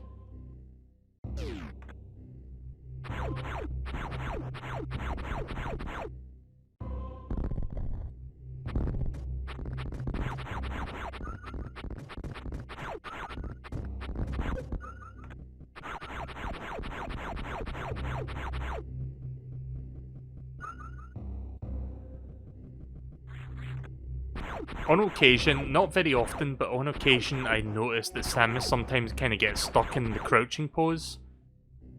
I'm not sure if that's something to do with my controller or what, but I have noticed that happening.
Alright, if you press the X button, you can cancel, rather than press, like, if you're on missiles and you want to, like, just cancel outright and not go to super missiles, you can just press X instead of, like, pressing select twice. I didn't realise you could do that. I mean, that'll speed up the process if I remember to do that. There we go. More missiles.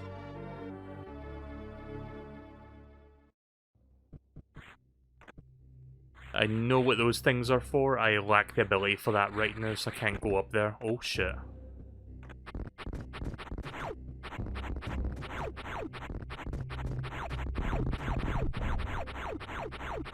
What's the health and missiles there? Oh, it's this room again? Right. Right, well I lack the means to complete that room, so we'll have to look somewhere else.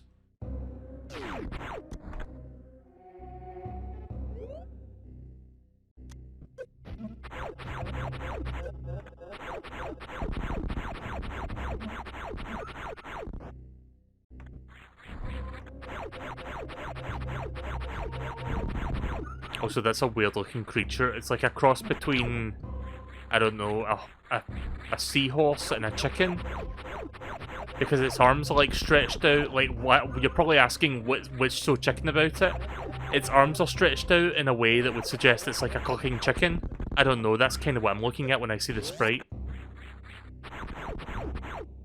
But yeah, it looks like it's got the face of a seahorse and it's like acting like a chicken.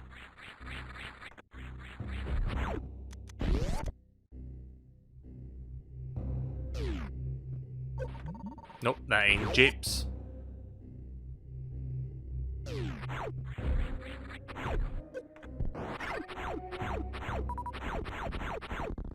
Nope, can't go that way.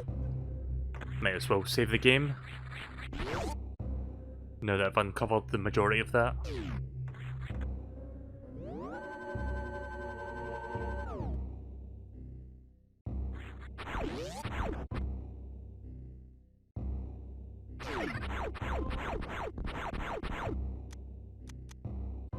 Let's see.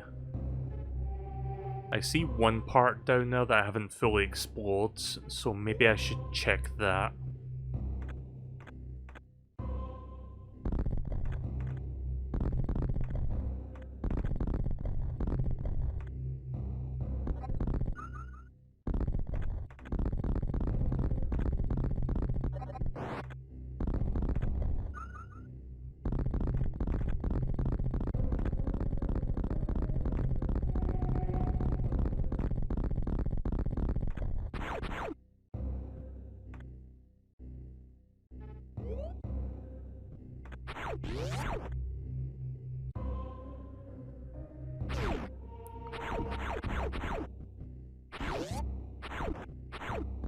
Might as well use that to recover my energy.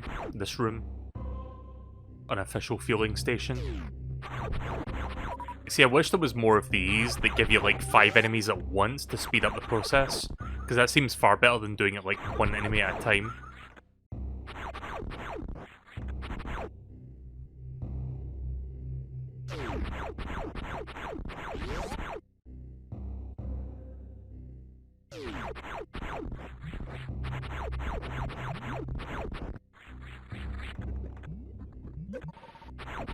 Ah.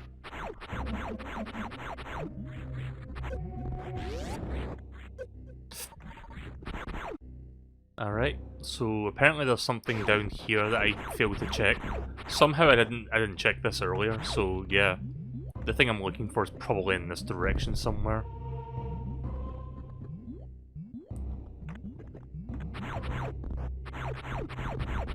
I think that's jape lava.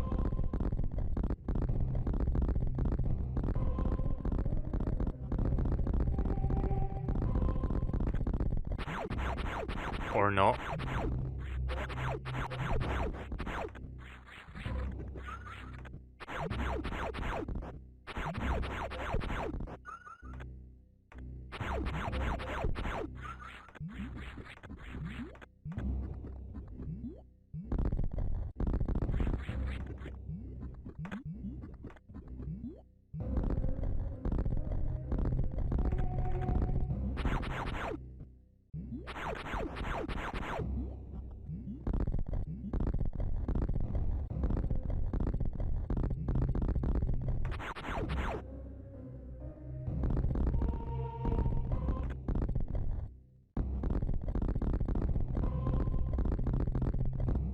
Just making sure I didn't miss anything.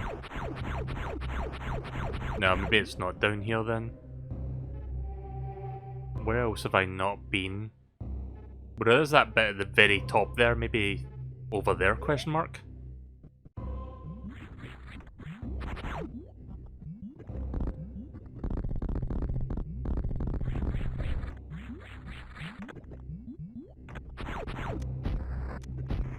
No, that's not. Right, okay, just making sure. I'm guessing yellow is for something that I don't have yet, so we'll come back to that.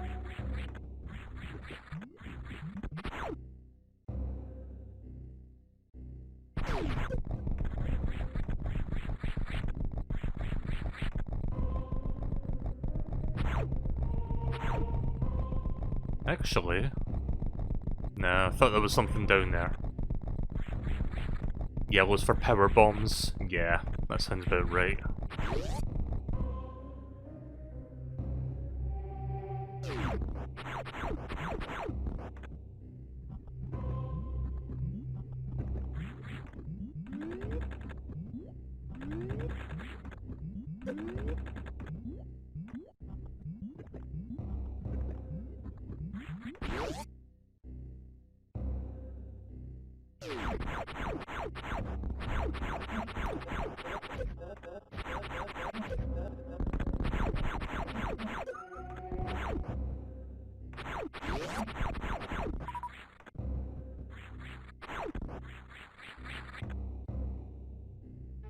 Oh yeah, you know what's weird about this game?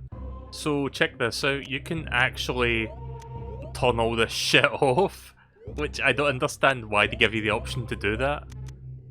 But yeah, if I turn the Varrier suit off, for example, you can see it's now starting to take damage off of me, so I've got to like put that back on. So, don't understand why they give you the option to take that off. There's never a part in this game where you have to do that to advance.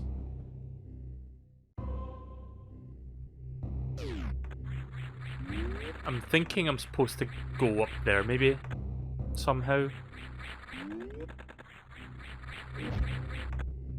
Hang on a minute. I did get up there somehow, I just don't remember how I did it. I'll try going this way again. I'll eventually figure this one out. If nothing else, I hope it's entertaining watching me play this, even though I suck at like figuring out exactly where to go next. I mean, that's part of the fun, but that can also be part of the frustration, like, understandably.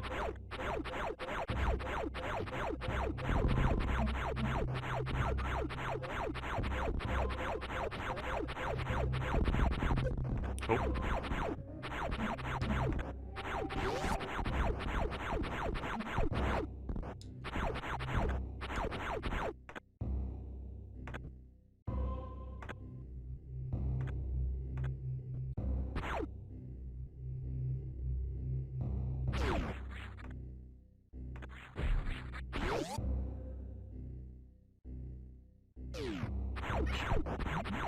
Apparently there's something above me. Oh. Oh!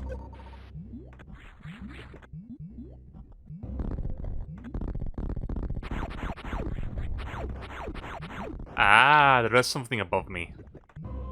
Alright. Well, I missed that by accident. I should be paying attention to the minimap, because that kind of clues you in on where to go.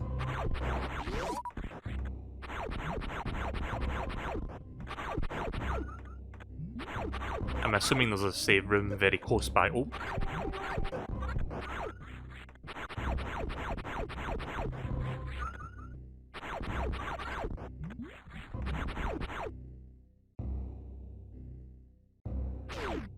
But yeah, for those wondering, I've only ever played through Metroid Prime 1 in its entirety. I tried getting into Metroid Prime 2, that one didn't really do it for me. I mean, the gameplay is still good, it's just the light world, dark world thing didn't really do much for me. I think it was kind of boring design-wise. And, like, I remember the trailers, like, building up this Dark Samus thing to be this, like, really tough, like, you know, near endgame villain, but you fight Dark Samus very early in the game, and then you never fucking see it again, I don't think. Or at least I don't remember seeing it, like, later. I didn't get that far into it, actually, but, you know, it was kind of anticlimactic when it was like, oh, here's Dark Samus, oh, she's dead. Rip. Like, that kind of thing.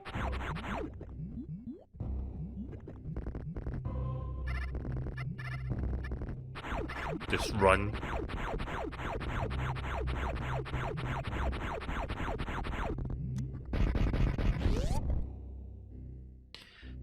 Alright. Oh, here we go.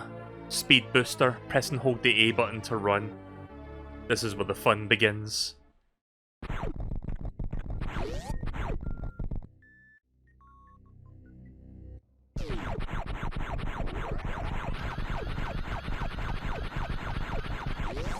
God, I love that so much.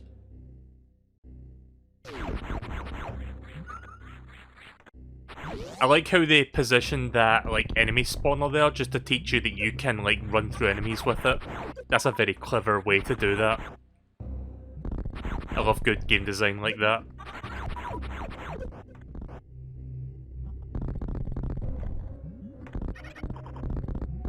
Right, so now that I've got the speed booster, that opens up some places that I can go now. Everybody's supersonic racing. I should probably go back to that save point, actually. In case I die and have to do all that again.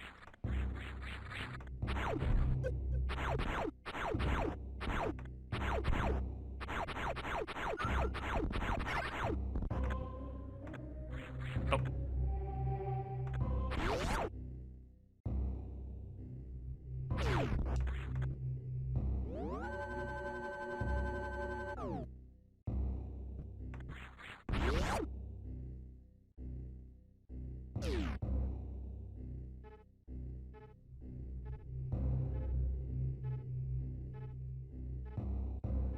Just checking where to go next. I think I have to go back that way.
You know what's a really weird Metroid thing? Metroid Prime Pinball. Okay, well that's one weird thing. That wasn't the thing I was thinking of, but that thing also just came into my mind. Another weird Metroid thing was the Captain N in the Game Master cartoon, and how Mother Brain in that is quite literally a brain that's got like a mother's face on it or something. Like, yeah, when people at Deke were making that cartoon, they took the word Mother Brain a little bit too literal, I think. I've never watched much of Captain N, but I do remember that. Like, if you watch the intro for the cartoon, you'll see Mother Brain.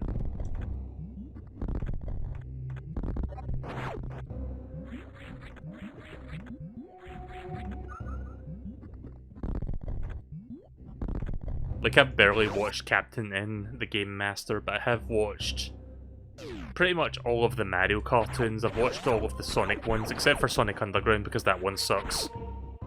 I've watched most of the Deke video game cartoons, it's just Captain N that I've barely seen any of. Alright, here's the part where I'm supposed to run. Captain N seemed like a genuinely bad show. It's probably enjoyably bad, like if you watch it with friends and like riff on it. There we go. Super bombs for that part as well.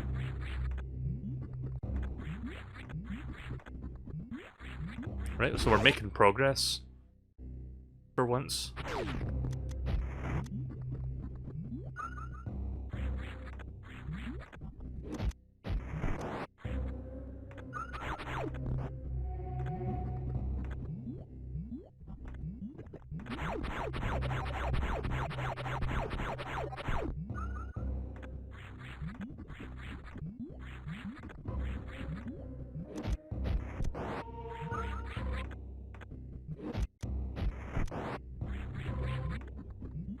I love Adventures of Sonic the Hedgehog, like that was a show that I really enjoyed watching. I also really liked Sonic Sat AM, like that was the one that had a more darker, serious tone to it, but it was actually really good. Like, Jim Cummings is like Robotnik in that one, like he just fucking steals the show. I mean, I forgot the name of the voice actor that does Adventures of Sonic the Hedgehog Robotnik, but he is also really good. But Jim Cummings in particular has a really good villain voice. It's very distinct and very, like, foreboding and very intimidating. Then you've got the other one, which is more cartoony villain sort of thing. It's like, promotion! Like that one.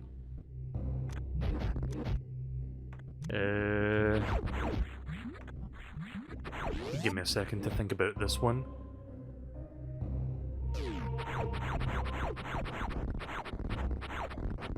Don't think I can get it there right now. Excuse me. Right. Starting to yawn a bit, so that might be an indicator that I should be getting ready for bed soon. I've been up since early this morning. I've been waking and sleeping at normal human hours instead of the fucking weird hours that I usually wake up and sleep at.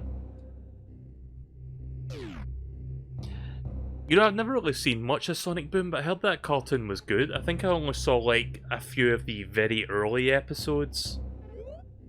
Like, I remember one of the first few episodes that I watched was the one where Robotnik doesn't have a lair, so he kind of, like, has a sleepover with Sonic and Tails or something. Like, I remember that episode of Sonic Boom. Oh yeah, if you want to talk about good Eggman/Robotnik voices, Mike Pollock. I fucking love that guy's performances. Like, you can tell he has a lot of fun playing Eggman.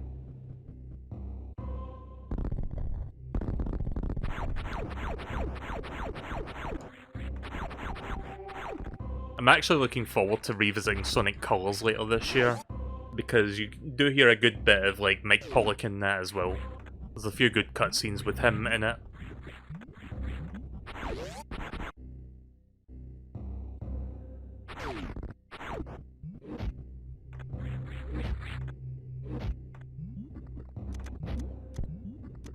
Right, I'm gonna try something here.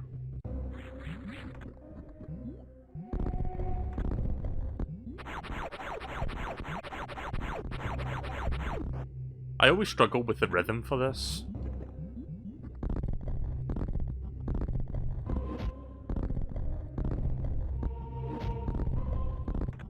There we go.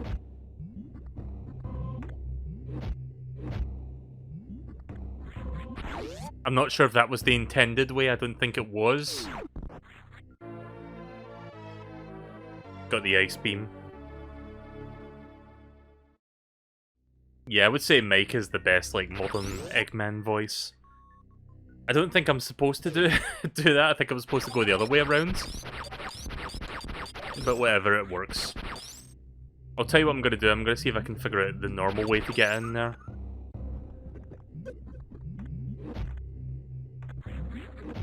So I have to, like, go around this way, and I guess I go down from above. Ah. Again, Samus just kind of locks up sometimes when I'm crouching, it's hard to explain.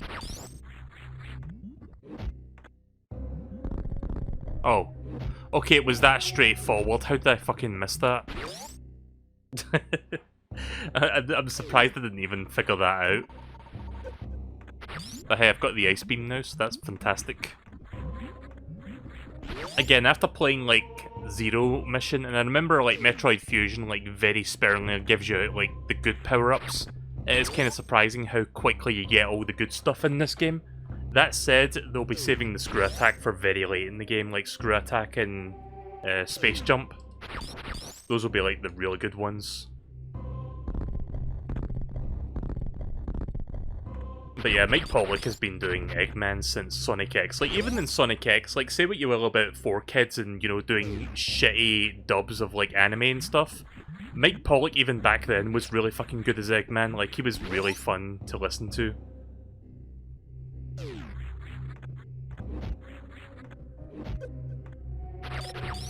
Oh, you can freeze those things? Right, okay. I didn't realise you could freeze those things in particular with this.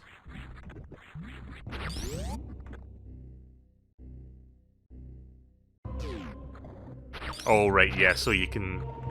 This makes sense, actually. There we go. Still messed it up, but that's okay.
So there's like two, I don't know how many like different forms of like randomizers there are for this game, but there's like two that I am aware of. There's like the standard like Super Metroid randomizer, and then there's also this like fucking weird hodgepodge randomizer where it's like a combination of Link's Awakening and this game, which I don't even fucking understand how that works, but basically part of the game you're playing, like, not Link's Awakening, sorry, Link to the Past, the SNES game. Like, part of the game, you're playing, like, Link to the Past, and you're, like, getting the items and stuff, like, progressing the game. And then you go in certain doors, and it takes you into this fucking game, and then you play a bit of this game, and then you go in through a door that takes you back to the other game. Like, I can't even wrap my mind around how that even works, but that is something I've seen. I think Games Done Quick has shown it at some point, but yeah, it's a very fucking weird, like, hybrid modification. I don't know what that one's called, but it's very bizarre to look at. Vinny was playing it once. Yeah, that wouldn't surprise me. He knows those two games really well.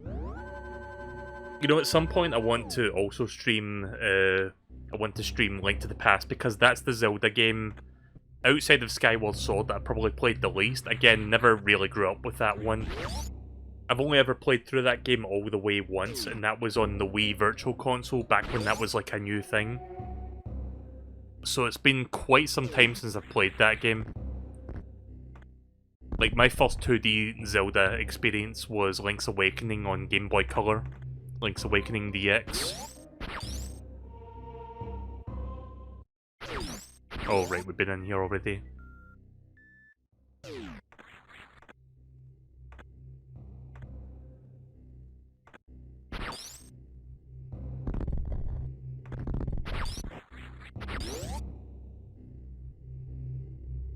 Right, let's see where I'm going next.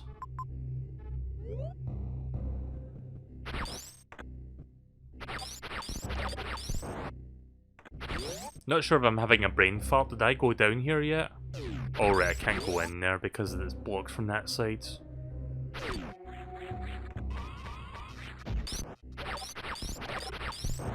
I think I need to get like the wave beam or something so I can like shoot through that door.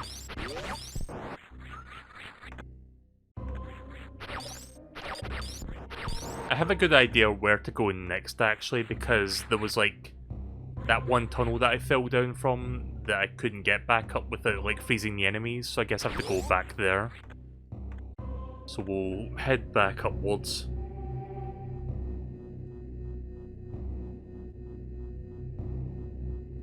The hack in question is called Super Metroid Rotation. Right, okay.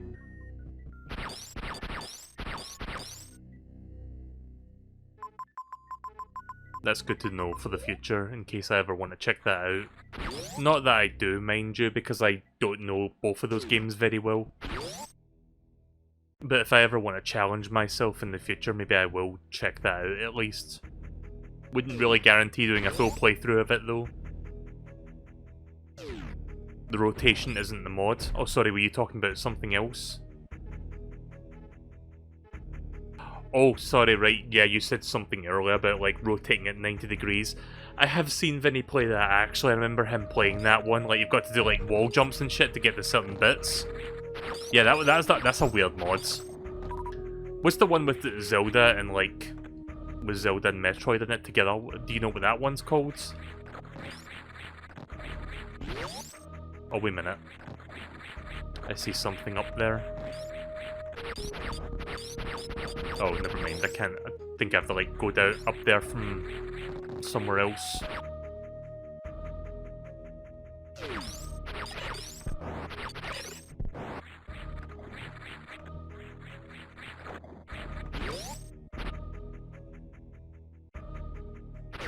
Yeah, so this is the part.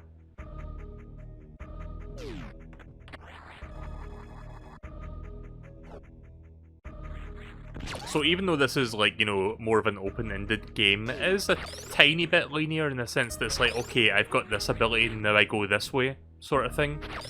But you know what? You know what? I'm fine with that.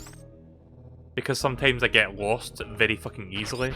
I mean, even in a game like this, I still get lost, but you know. Ah! Shit, that was dumb.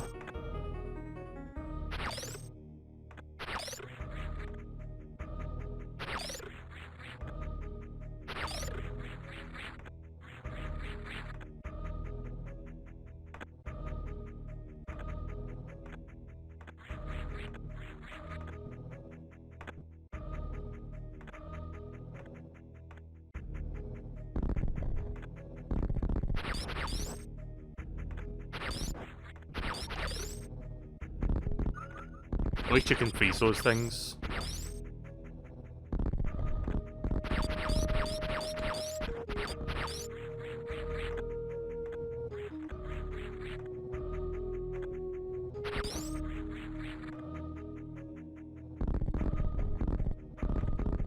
Has anybody ever played Kirby's Dream Land 3 for the SNES?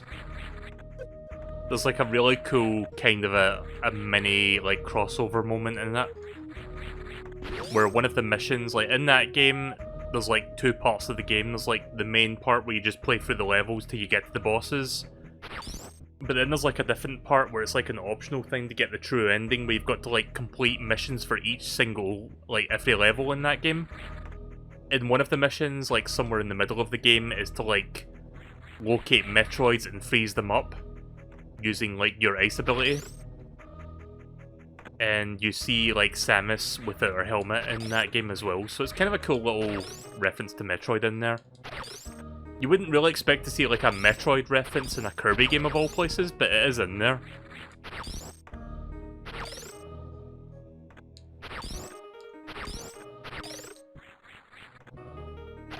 If I ever get around to doing a Kirby marathon in the future, then you'll probably see that. Oh, that was dumb.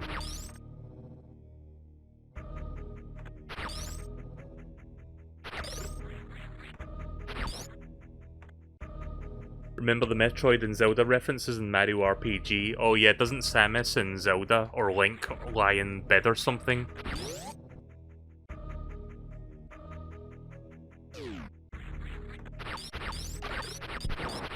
In the Lincoln, there's like the, you know, the OG Link, the one with the brown hair, and not like the modern Link with the blonde hair.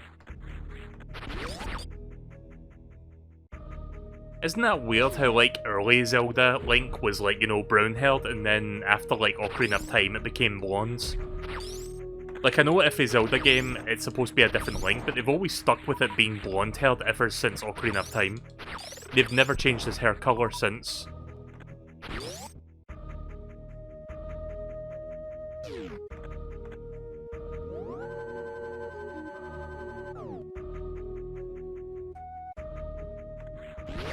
I know in, like, A Link to the Past, he's supposed to have brown hair, but have you ever noticed how the Link sprite has pink hair for some reason? Like, I don't understand that.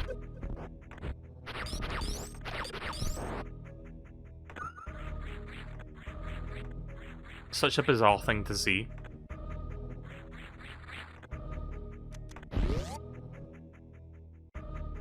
Right, so we're making some progress.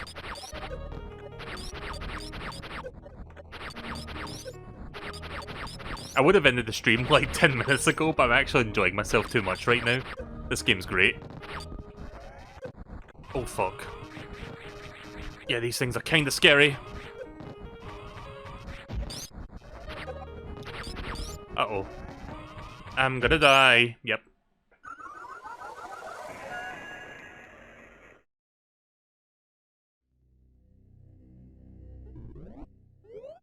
It's a good thing I just saved the game, so didn't really lose that much progress.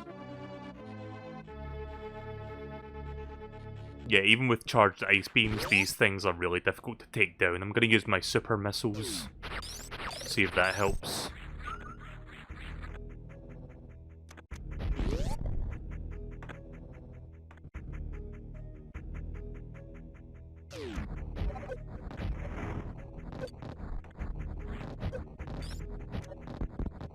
Well, I got one of them.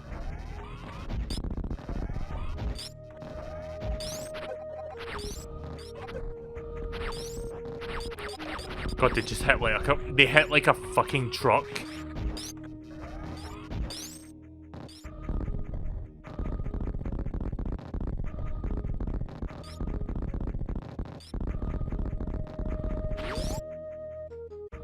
Okay, so that room was kind of a waste of my time.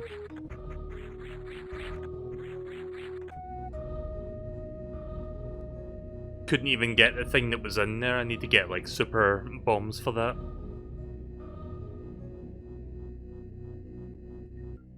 Right, where am I now? We're back up in Brinstar. Wrecked ship. Oh, I think I remember this part of the game.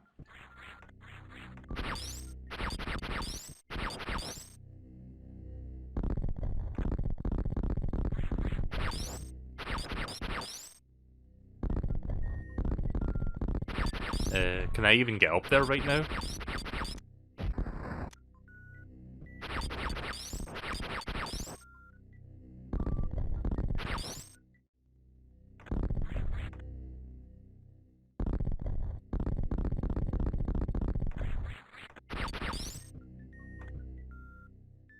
Super bomb needed? Shit.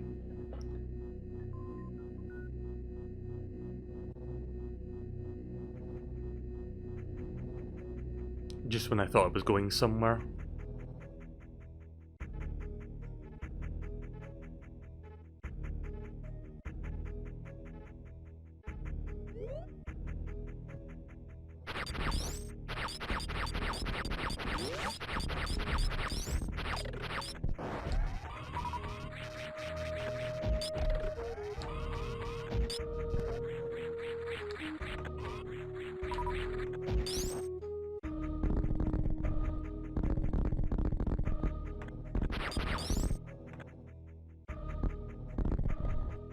Ah. There's more.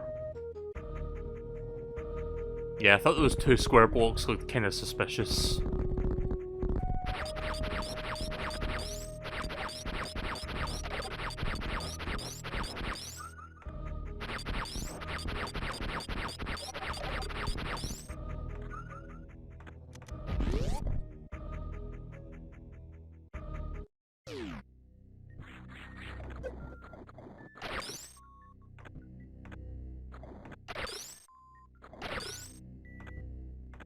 Ooh. Ah, there we go. There's the power bombs. Now you're playing with power. Set up with the Y button. Oh right, Y button is fire in this game, that's right. Oh! Fuck. I'm gonna go back to that save point before I die.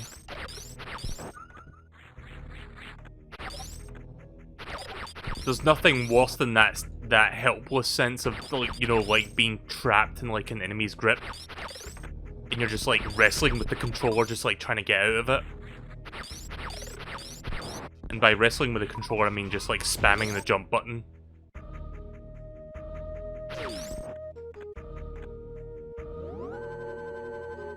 Before I go up, like, before I go topside, I'm gonna check out that one door that I passed by that requires the super bombs.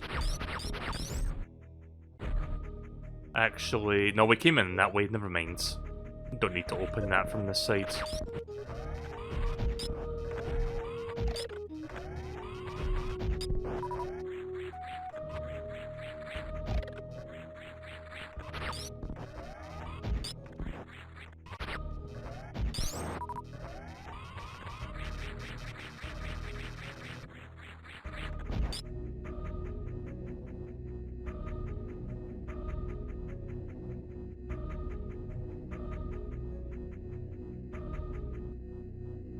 Metroid Fusion, one thing I love about Metroid Fusion is it's got a shit ton of bosses. Like, this game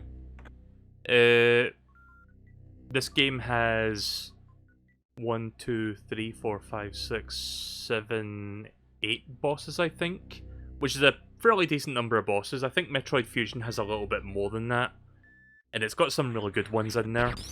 Right, anyway, here we go.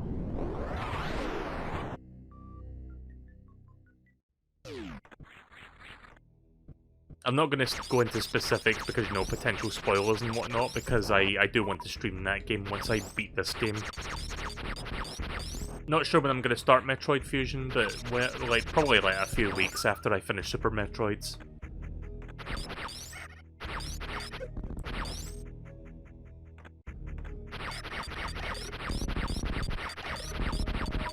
Nice.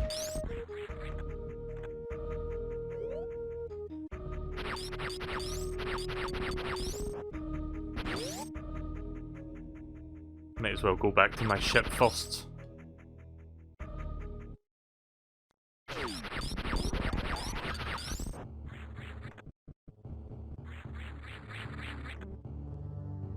Oh, you might have noticed we now have some music outside instead of like just ambience, which is pretty cool. It's a nice way to let you know how you're making progress, like you're actually doing things.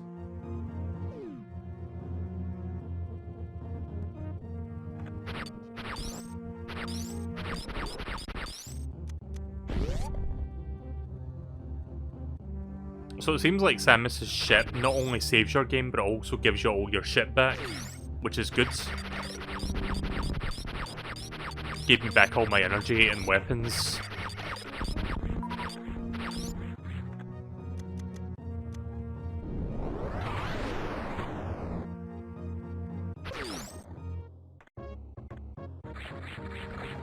Yeah, I don't think I can do that right now.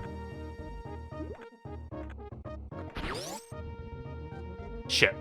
Didn't want to trigger that.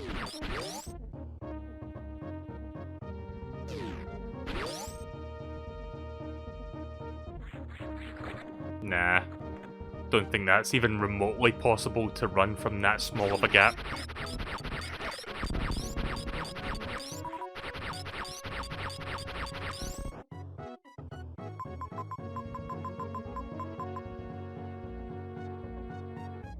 Actually, hang on.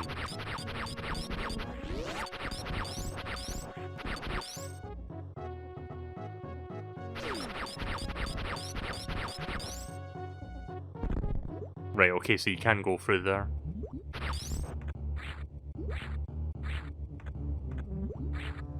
Oh, right, okay, well, never mind. Don't think I can actually go through here right now.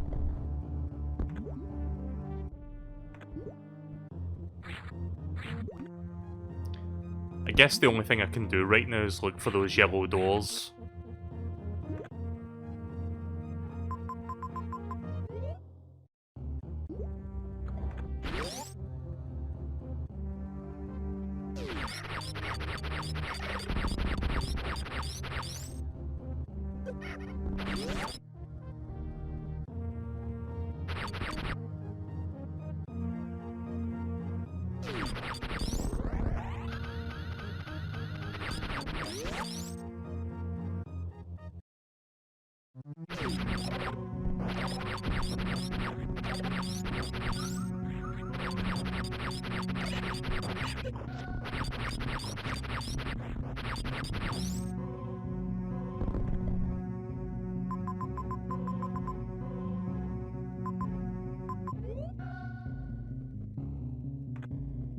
See a room that I've not been in yet.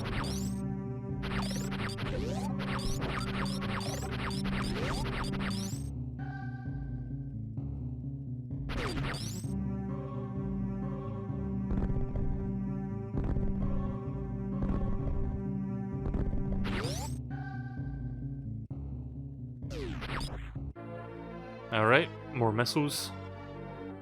Somehow I forgot to come back to that room. Completely forgot about it.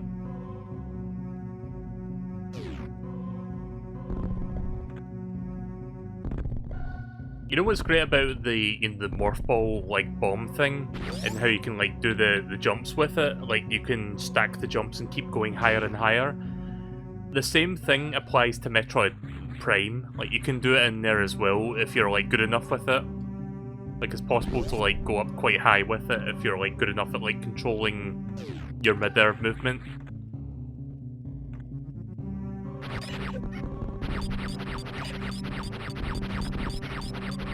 Not sure if I'm supposed to be going this way.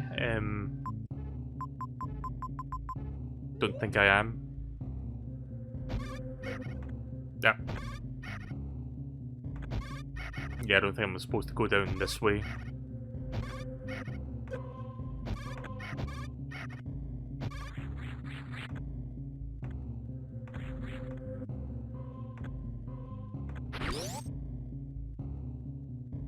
There's something down there, is there?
Oh, you're right, there is a door I didn't open.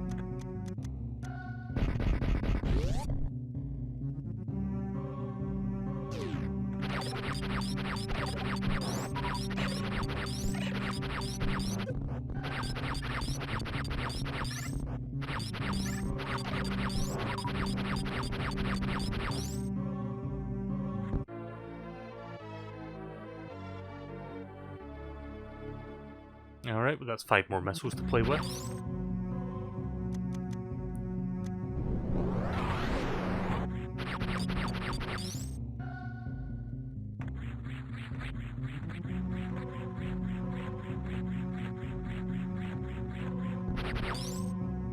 Oh.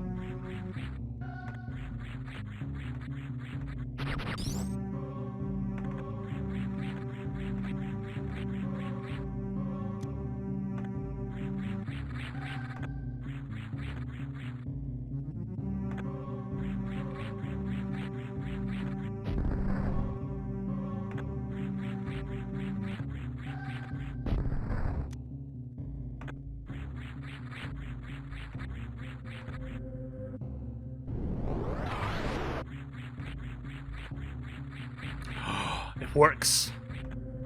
Am I even supposed to do that? Is that even allowed?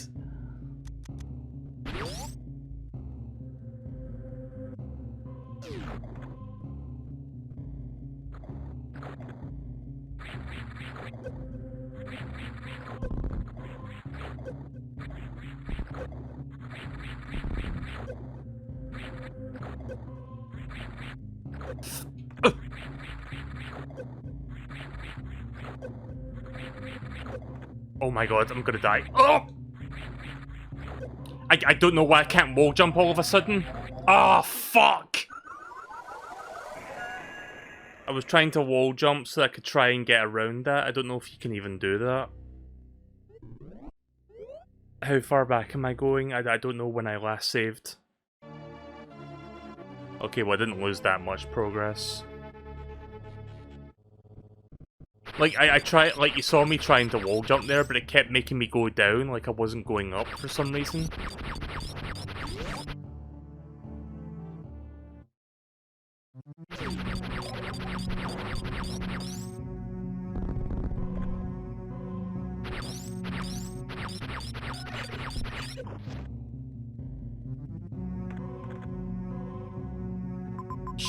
Shit! That's not where I'm supposed to go. I'm gonna go grab those 2 missile expansions again.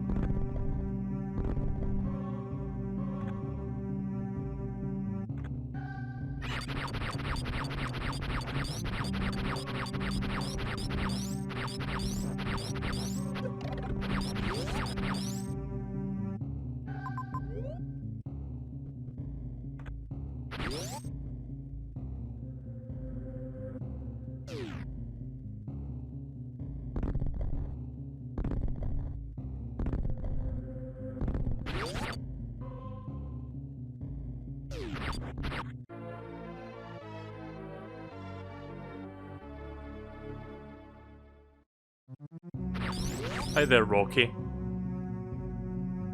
Not much is going on. Oh. Didn't realize there was a shortcut back out.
Got a quick question. Which is the channel that has the real video game music and not like the shitpost ones? Is it Gilver Sunner that's the real one? And Silver Gunner's like the shitpost one?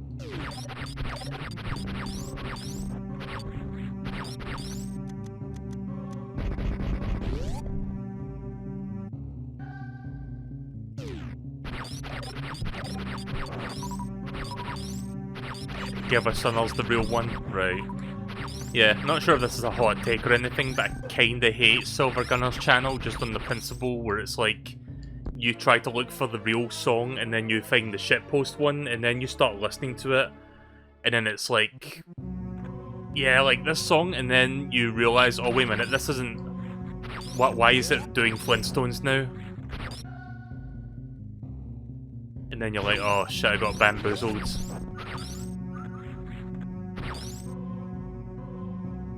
It's like the musical equivalent, well that's not even the best way. There's an energy tank back there. Back where? What, back this way? Oh, I got stuck there for a second. Oh, wait a minute. Hang on a second, did I see something? Not down here, is it? No, it can't be down there.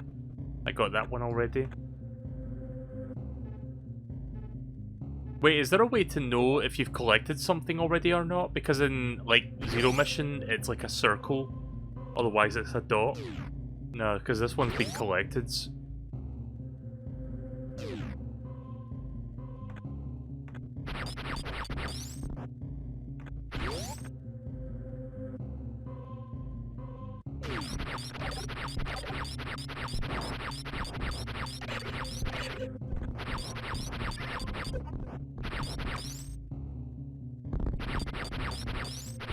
So wait, what do you mean there's an E-tank in here? Because I don't see it.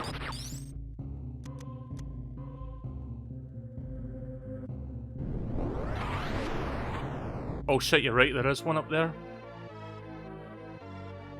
No idea that was there. Right, well I'm not gonna risk trying to go through that other part again. I'm just gonna like go back and save the game and go elsewhere. I'll try that part once I've got the gravity suit, but that's not going to be for a while.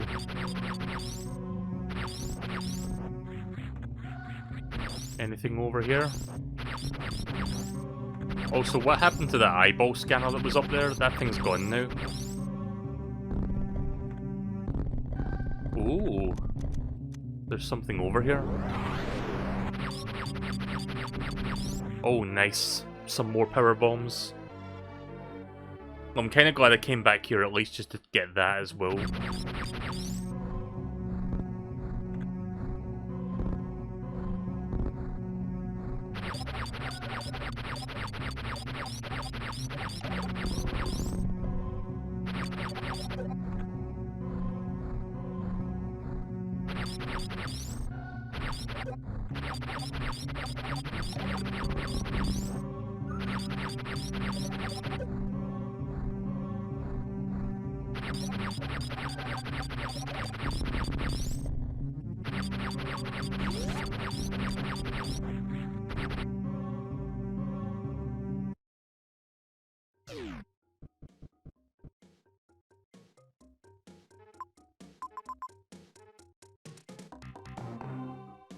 I suppose I was going down here anyway to open the yellow door that I saw.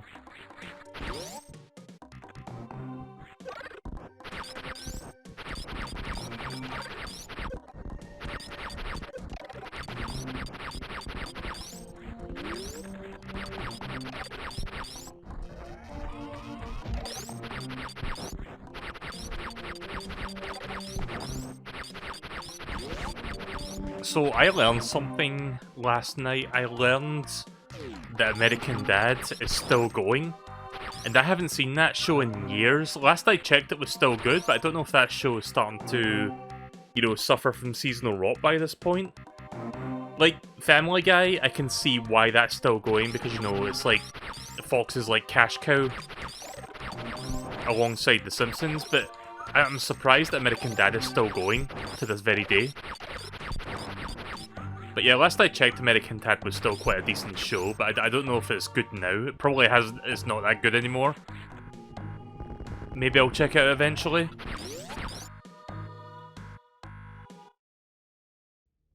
You don't remember it being particularly good? What season would that have been? I think it's up to season 18 now, and it's like, wow, really? Or season 15 or something. It's like somewhere in the mid-10s. Mid to high 10s, I think. Yeah, get the fuck out of here.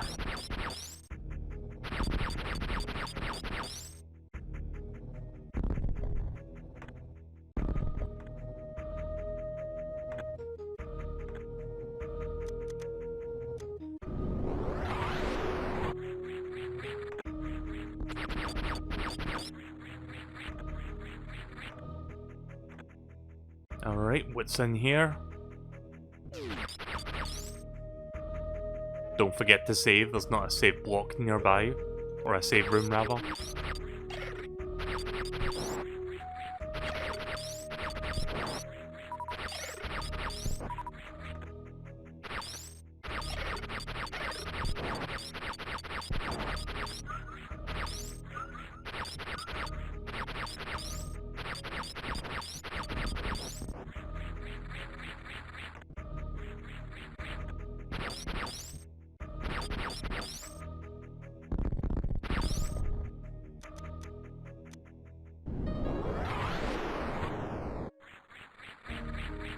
Nope, can't go over there yet.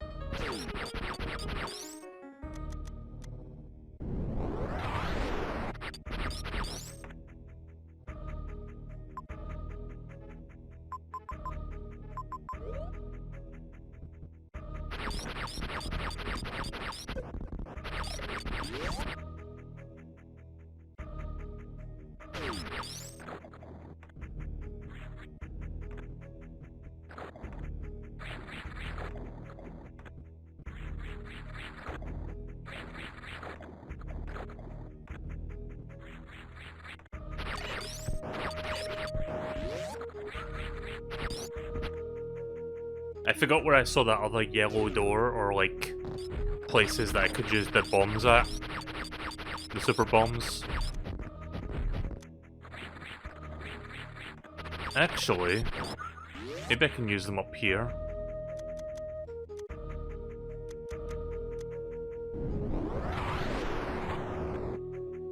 Nope.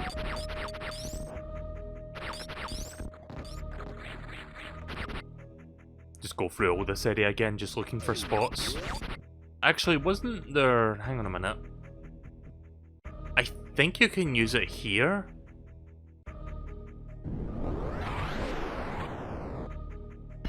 Yeah, that's right, you can use it there. See, a lot of people would not know about that, but I have seen, like, that moment before where you can, like, break that and get into the water. Like, how are you supposed to figure that out? Right, well, I think I found progress because there's a save point down here. Again, this game will never really soft lock you. Like, you have to go out of your way to get soft locked. Like jailbreaking, or not jailbreaking, sorry, sequence breaking. And, like, going into the wrong place and possibly not being able to get back out. Like, that would be on you, that wouldn't be on the game, so...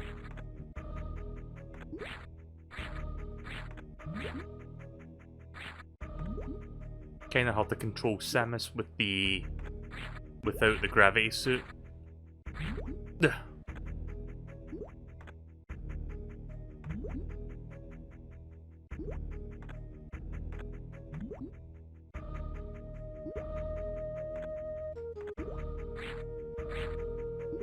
Fuck.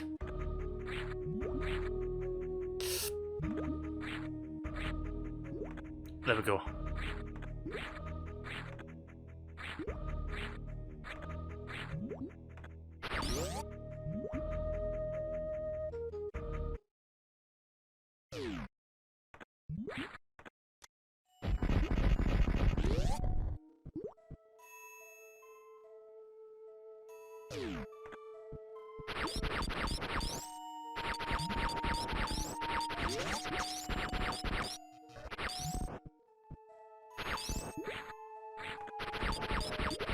Well, I'm pretty sure I know what power-up I'm going to be getting next.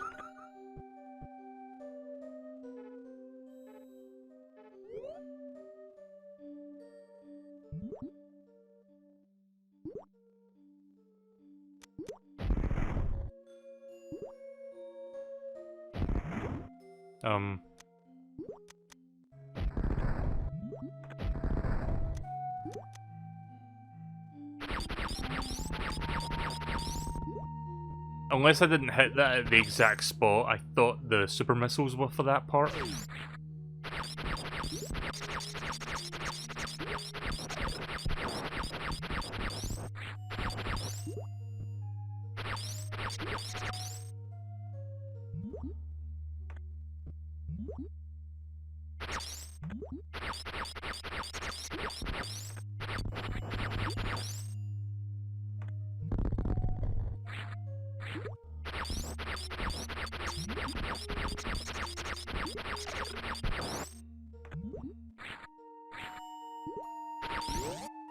Beam upgrade for that one.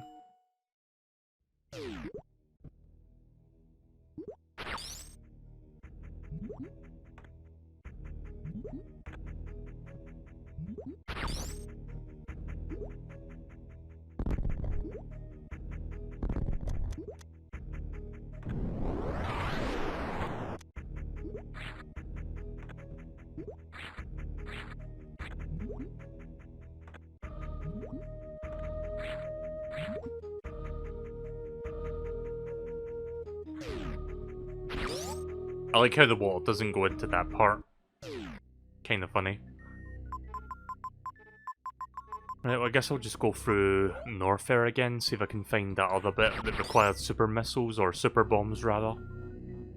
I'll spend like another 10-ish minutes on this. Don't think I'll get to the next boss in that time, but we'll see if we can make a tiny bit more progress. Again, I was going to stop the stream a while ago, but again, Super Metroid is quite good. Having not played this game in a very long time, I would say it still holds up incredibly well.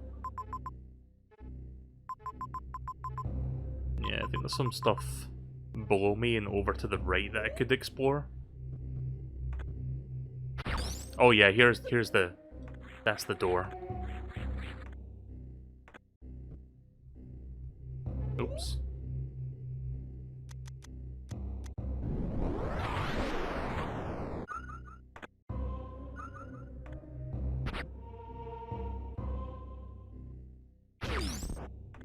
Right, well maybe this can clue me in on where to go next.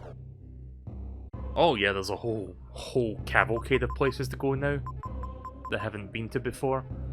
I see the next boss way down there. Don't know if I can get to that within 10-15 minutes. By the looks of the size of this, probably not, but we can work our way a little bit toward it and probably get to the boss next time. Let's save the game and let's do a little bit more of this. But yeah, like I said, this game still holds up really well. I'm not sure how, like, I know a lot of people in the West, like, regard this game, like, they put this game up on a pedestal, more or less, like, it's an amazing game to them, and I can see why. I'm not sure what the general consensus of this game is in Japan. Like, does Japan feel the same way? Like, does some, like, you know, hardcore Japanese gamers think this game is amazing, or do they think it's okay? Like, you know, like, it's just alright. Can't go in there.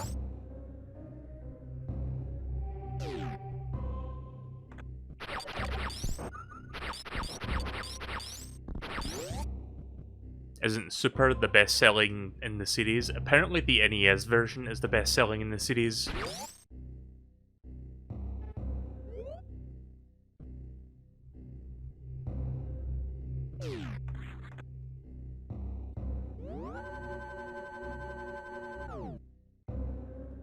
I think the original NES Metroid is the one that sold the most from what I've heard recently.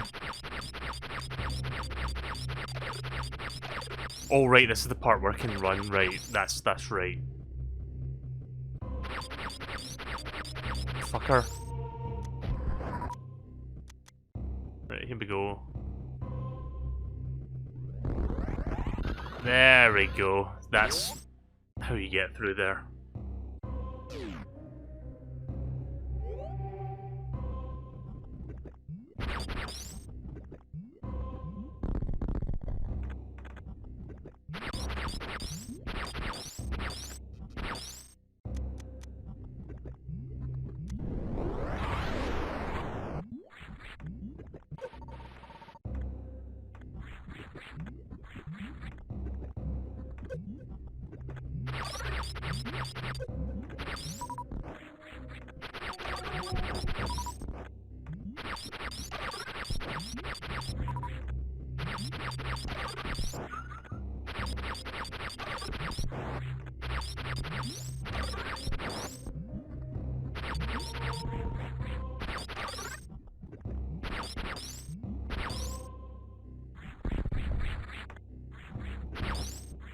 I wonder, actually.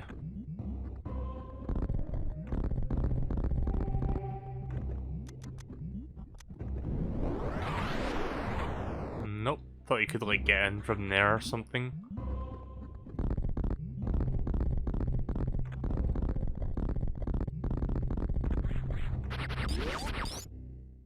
I don't remember if it's this game or, like, a later game, but I think there's a feature... Like, there's an ability you can unlock where you can, like, scan for hidden blocks or something. Is that this game or is that Metroid Fusion? I think it's this game that lets you do that at some point.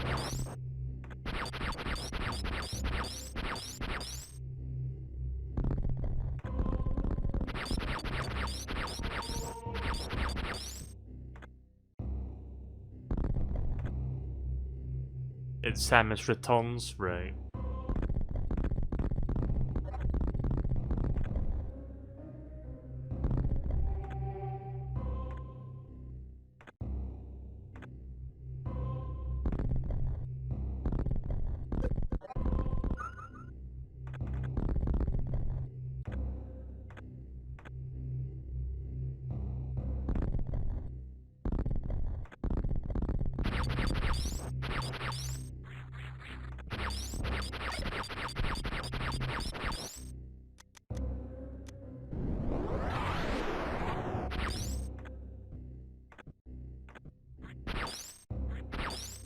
Ah, so that's how you get in there, right.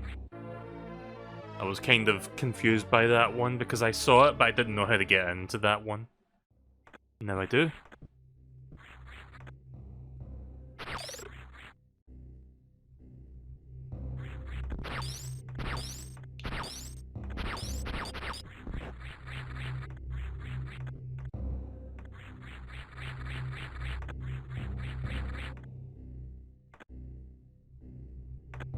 See something up there.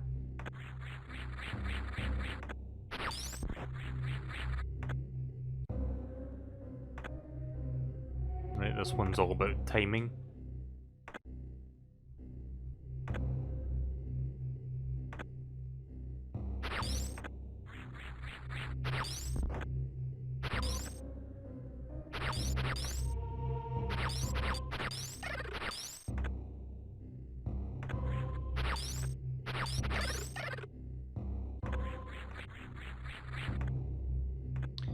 Not sure if that's possible for me to get up there. Oh, oh, oh!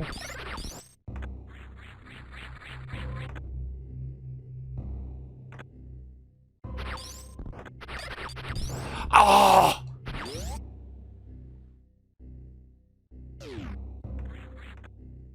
Can't believe I did that.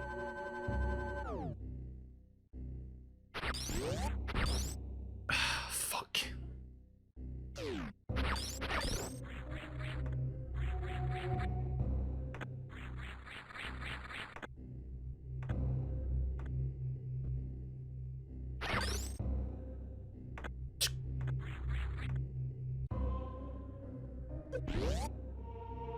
Yeah, I'm gonna see if I can manipulate that a little bit so I can get it a little bit higher, but not too high. Fuck.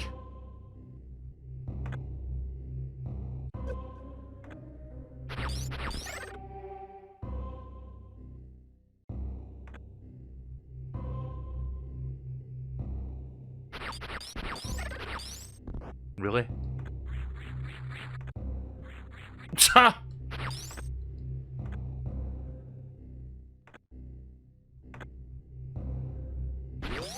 Bastard. I'm gonna keep trying that because I know it's possible. Right, I think that'll be the right spot. There we go.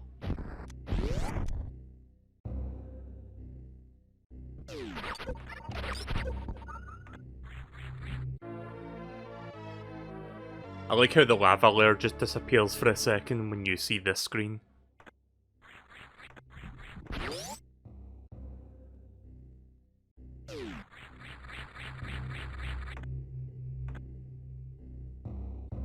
Right, so I need to figure out how to get down there. That's the next thing I need to do. So...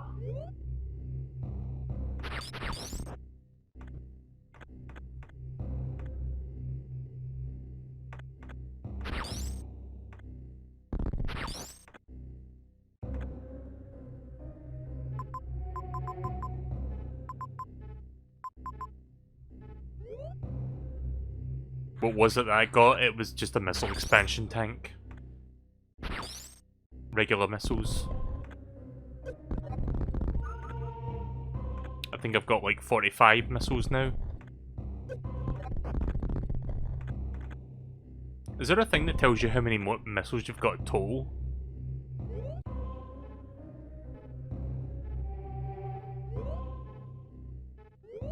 Doesn't really say.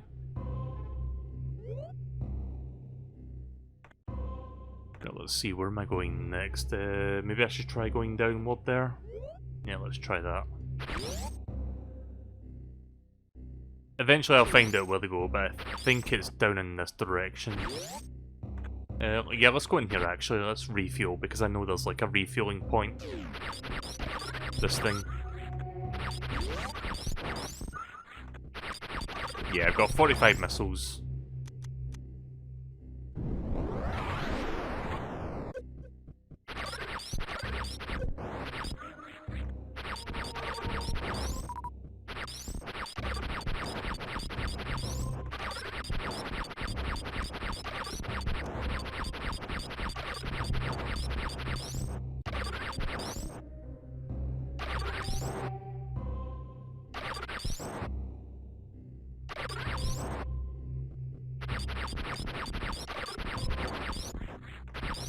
Not sure why that's not giving me more super bombs, but okay.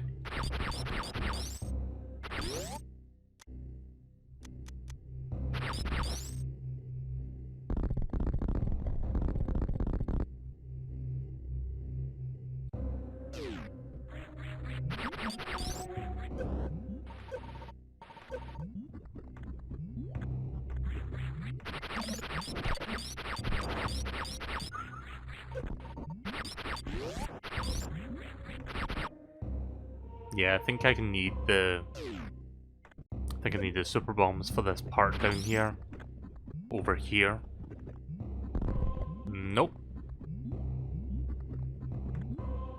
Ah, here we go. This is what I was looking for.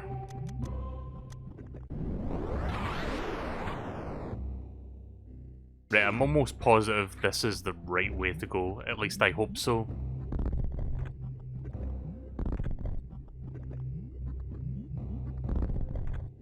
Oh hey, look, it's a big Ridley statue.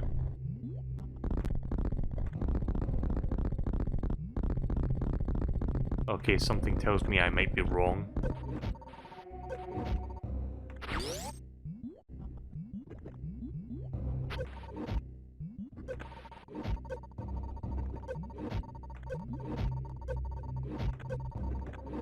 Yeah, this was not worth it. Fuck. I thought I could make that, then I realised how quickly that was dropping. That was stupid. I don't know how much progress I just lost there, but I think I need to pick up that missile tank again. Yeah. That's fine, the missile tank's right above me. That'll take like less than a minute to get.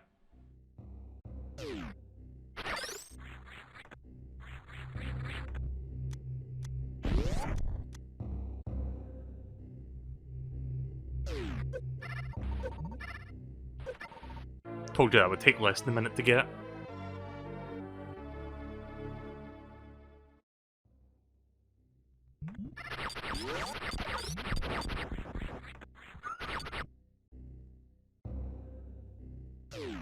Right, so where have I not been? I'm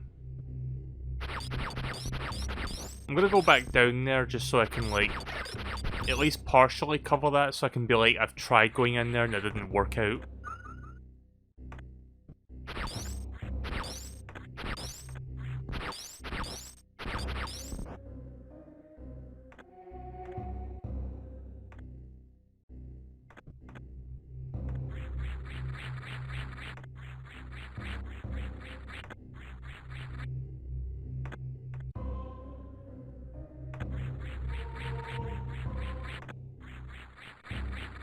Want to try something real quick? Nah.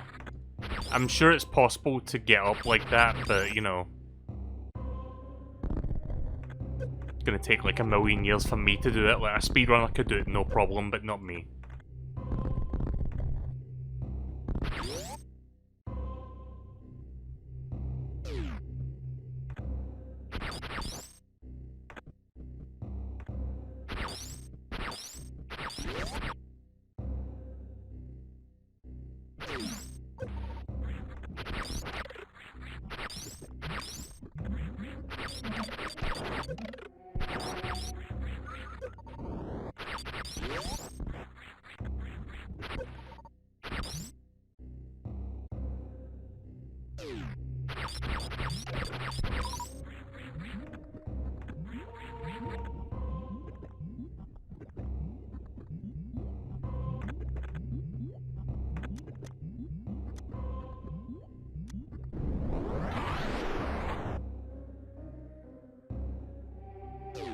So yeah, if I go down there, that's just a death sentence.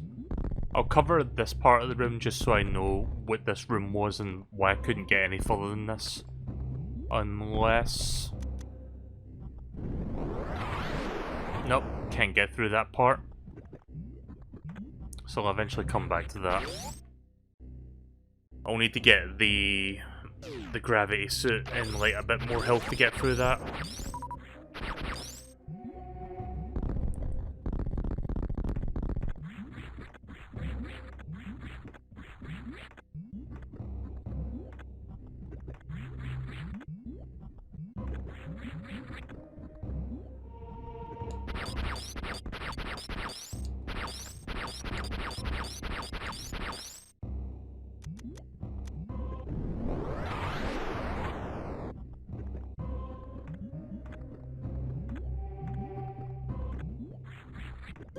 Oh.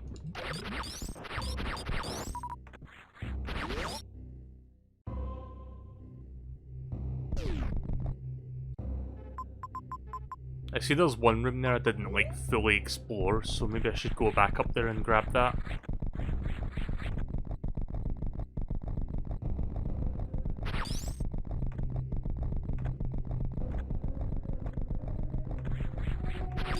But yeah, I'm gonna wrap up in a couple minutes, can't really figure out where to go exactly, so I'll need a bit more time on that.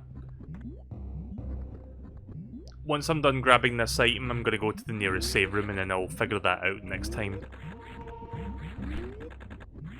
But yeah, I'm really enjoying myself with this game, even though like, I'm getting stuck in a few parts. Super Metroid is still a really fun game.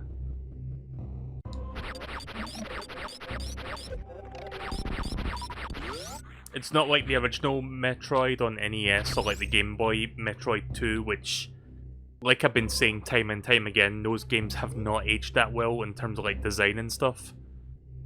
Like the remakes of those games pretty much replaced the originals hands down.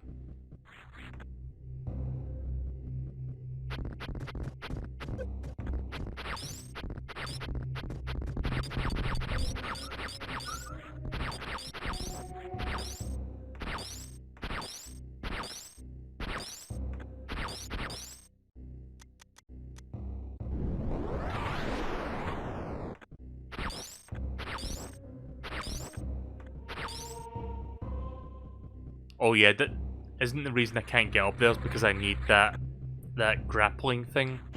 Right, never mind then, I can't get that, that's why I can't reach it. Pretty sure there's like grappling points up there.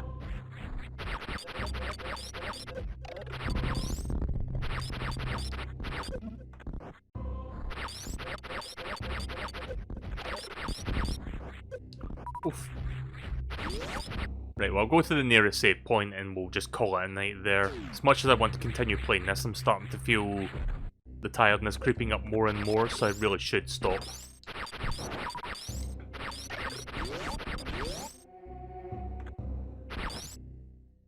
But yeah, this is still a fantastic game. Again, the atmosphere and the immersion of this game is like incredible for its time. Like, when did this game come out? 1992? 93? Like, this was still the early days of like 16-bit. This was like when the SNES was still a very new console, so the fact that Nintendo like was able to nail down like the presentation to this degree is nothing short of incredible. So I approve, and I'm looking forward to playing some more of this, so we will stop here for the moment, and we will eventually do some more of this at some point next week.